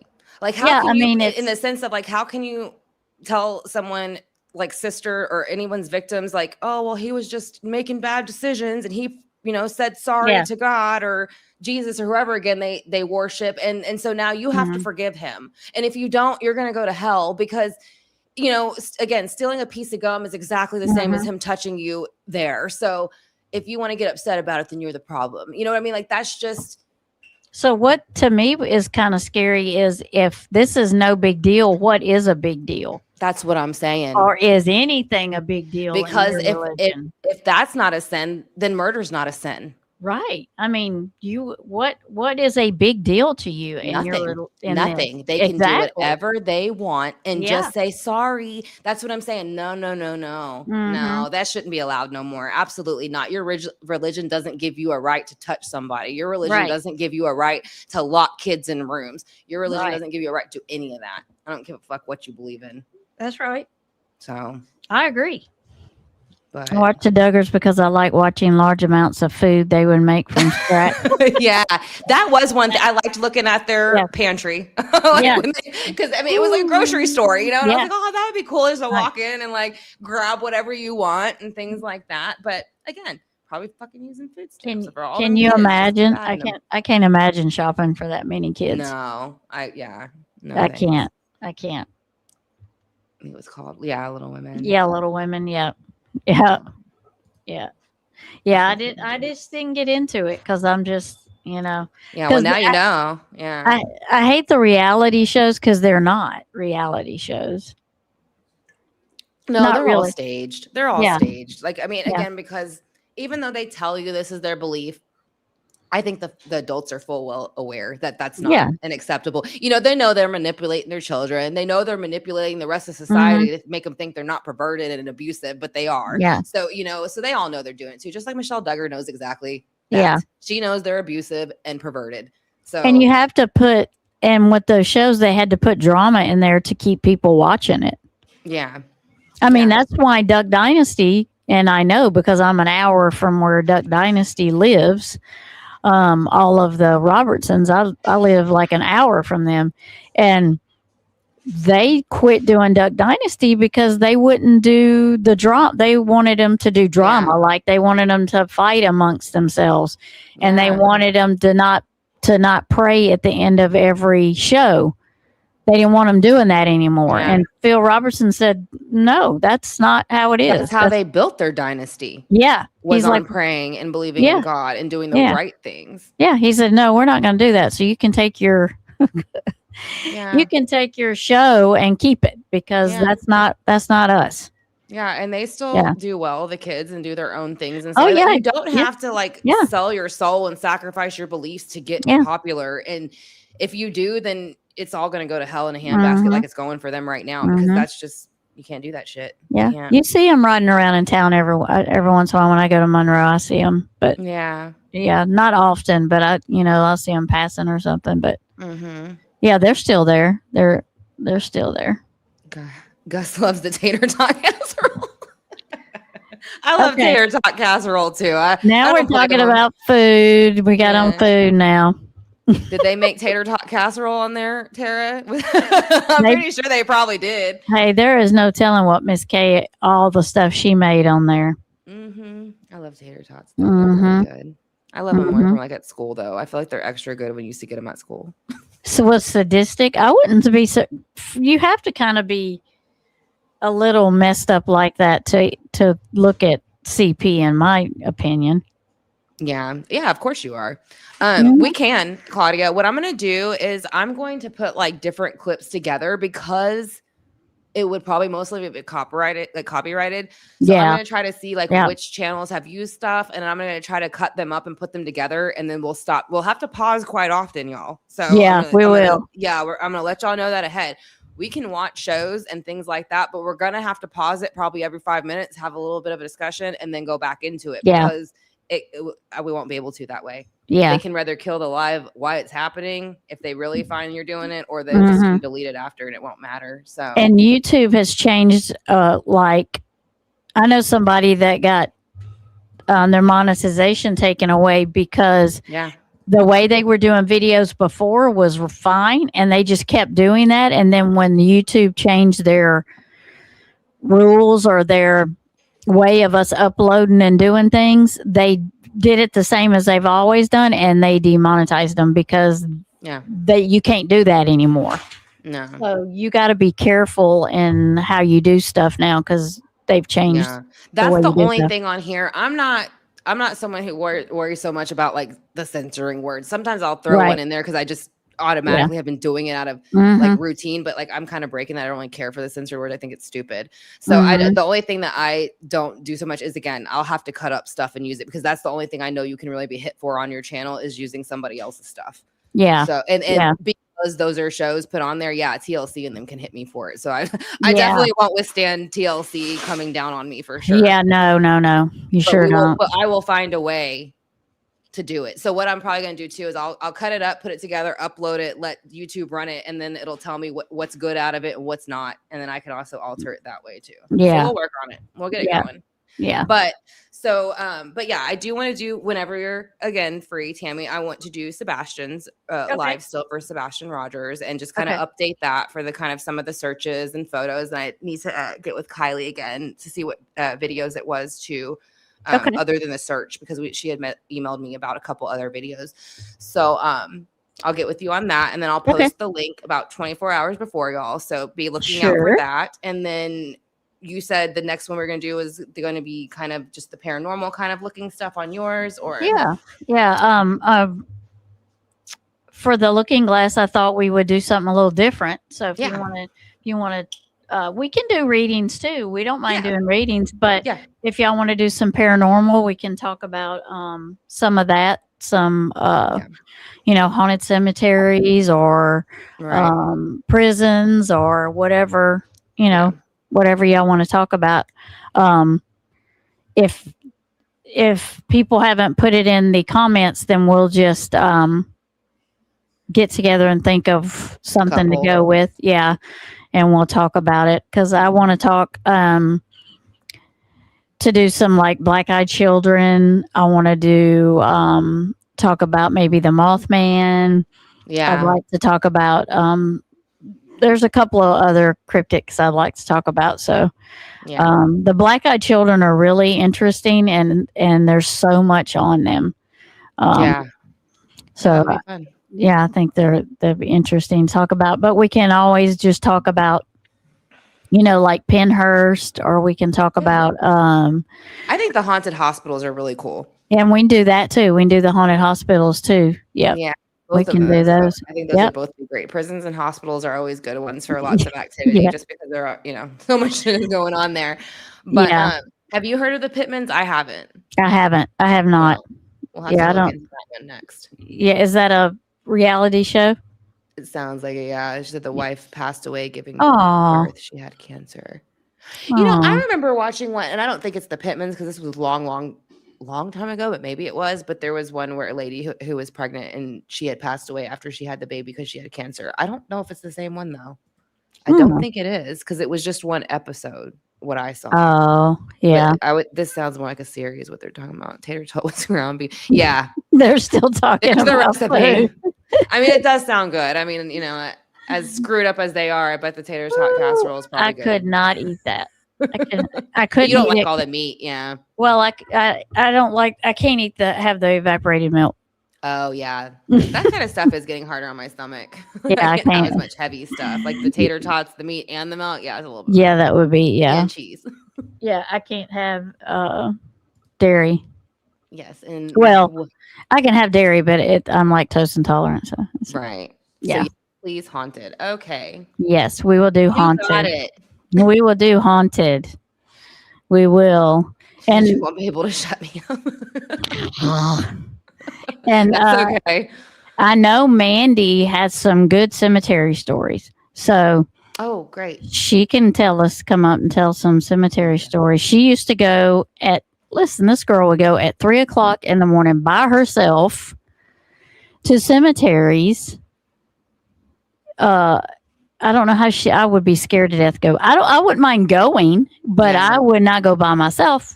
Yeah, I saw one where a guy went to the killing fields by himself, and it was weird because when he first got there, it was just like, it was creepy feeling even through the camera, but all of a sudden, like this fog and mist just came in that wasn't there, and like you almost couldn't see nothing, and like he took off out of there real quick. That's another one. I'll try to find that one, because this was years ago, but I thought that was really interesting that there was nothing there, and then the longer he stayed there, all this mist came in. Yeah. So. Yeah, you would be live, Mandy. She would be live when she would do that. But I'm like, nope. Nope.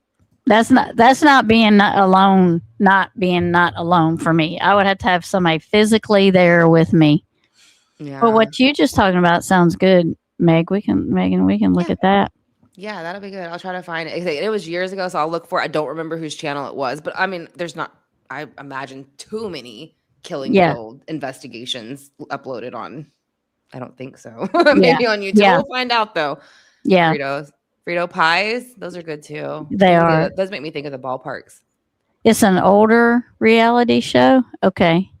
All lived in the what? The family and wives all lived in the same house and built a home with sections for each family. No, Mm-mm. I'll have to look at that too. Like the sister wives. That's another thing I want to get into. Oh man. For some of them wives. Like, come on, man. Y'all all like, especially Christine. Christine gets on my nerves on Sister Wives. Like, quit your squawking, lady. Like, you were the third wife, and then you expected to be respected the most out of all of them. Yeah, like, it's just, girl. Listen, you put this is self-inflicted. Yeah. You put yourself here. Yeah. And like, I mean, given he's a dickhead too, and he's stupid. But like, y'all willingly married this dude, knowing he had wives, and I just think it's crazy that they all complain about not getting enough attention and not enough whatever later on. Well, no. What'd you think was going to happen, ladies? Self-inflicted is what I'm saying. You put yourself here. Don't come over here, and just complain and gripe. Yeah. If you go on, that's no problem. Really? Oh shit! Your cat's like, get off the computer. We're going. Don't worry, kitty. You know what he did was he got in my purse like he did my computer bag, and he jumped in it, and he fell off the thing it was sitting on, and then he fell on the ground, and he drug it through halfway through the freaking shed because it's on his back. Now I like got Rex gets on this like TV tray that we have, but it doesn't have legs in the front. It's like a gravity balancing tray or something. But he always does it only when there's stuff on it, and he gets right on the edge. And I'm like, and I don't want to be like, no, because I'm scared he's gonna like jump off all of a sudden. So I'm like, Rexy, like, come on, Rexy, let's get down. Like, oh my god, yeah. And it's the tab. It's always the orange kitty. It's always the ginger kitty. It's not the other two. They're not even over here. I don't even know where they're at. But he's over here destroying everything. Yeah. Well, thank you so much for joining me, Tammy. I guess we'll kind of log out here. I caught up with all the comments, but sure. Like Chief said, yes, welcome everyone. We're signing out now, but welcome and thank you for joining us. And hopefully, you know, y'all will like and subscribe for more chats like this in the future. And we will see y'all then, and y'all can join us then. Yes, please. Alaskan Bush people, not yet, but just that name alone makes me want to look. I don't know if I'd want to be called a bush person. Oh, they live in the bush, I guess. Live in the ice, live in the I couldn't live out there like they do either. I never got into that one either, but I heard of it, but I never got into it. Yeah, I didn't either. Just another reality show. Yeah, there's so many of them. Yeah. But all right. Well, I love you, Tammy, and thank you I so love much you for being too. here. This was great. And Thank you for having me. everyone. Yeah, of course. And then thank you again, everyone, for being in chat. And then again, I will upload that link for Sebastian about 24 hours before, and then we will see you on Tammy's for some ghost hunting. That's right. We will have fun. Yeah. All right. Well, I love you, my friend. Love you too. Talk to you later. Bye, y'all. Bye. Love y'all. Bye. Bye.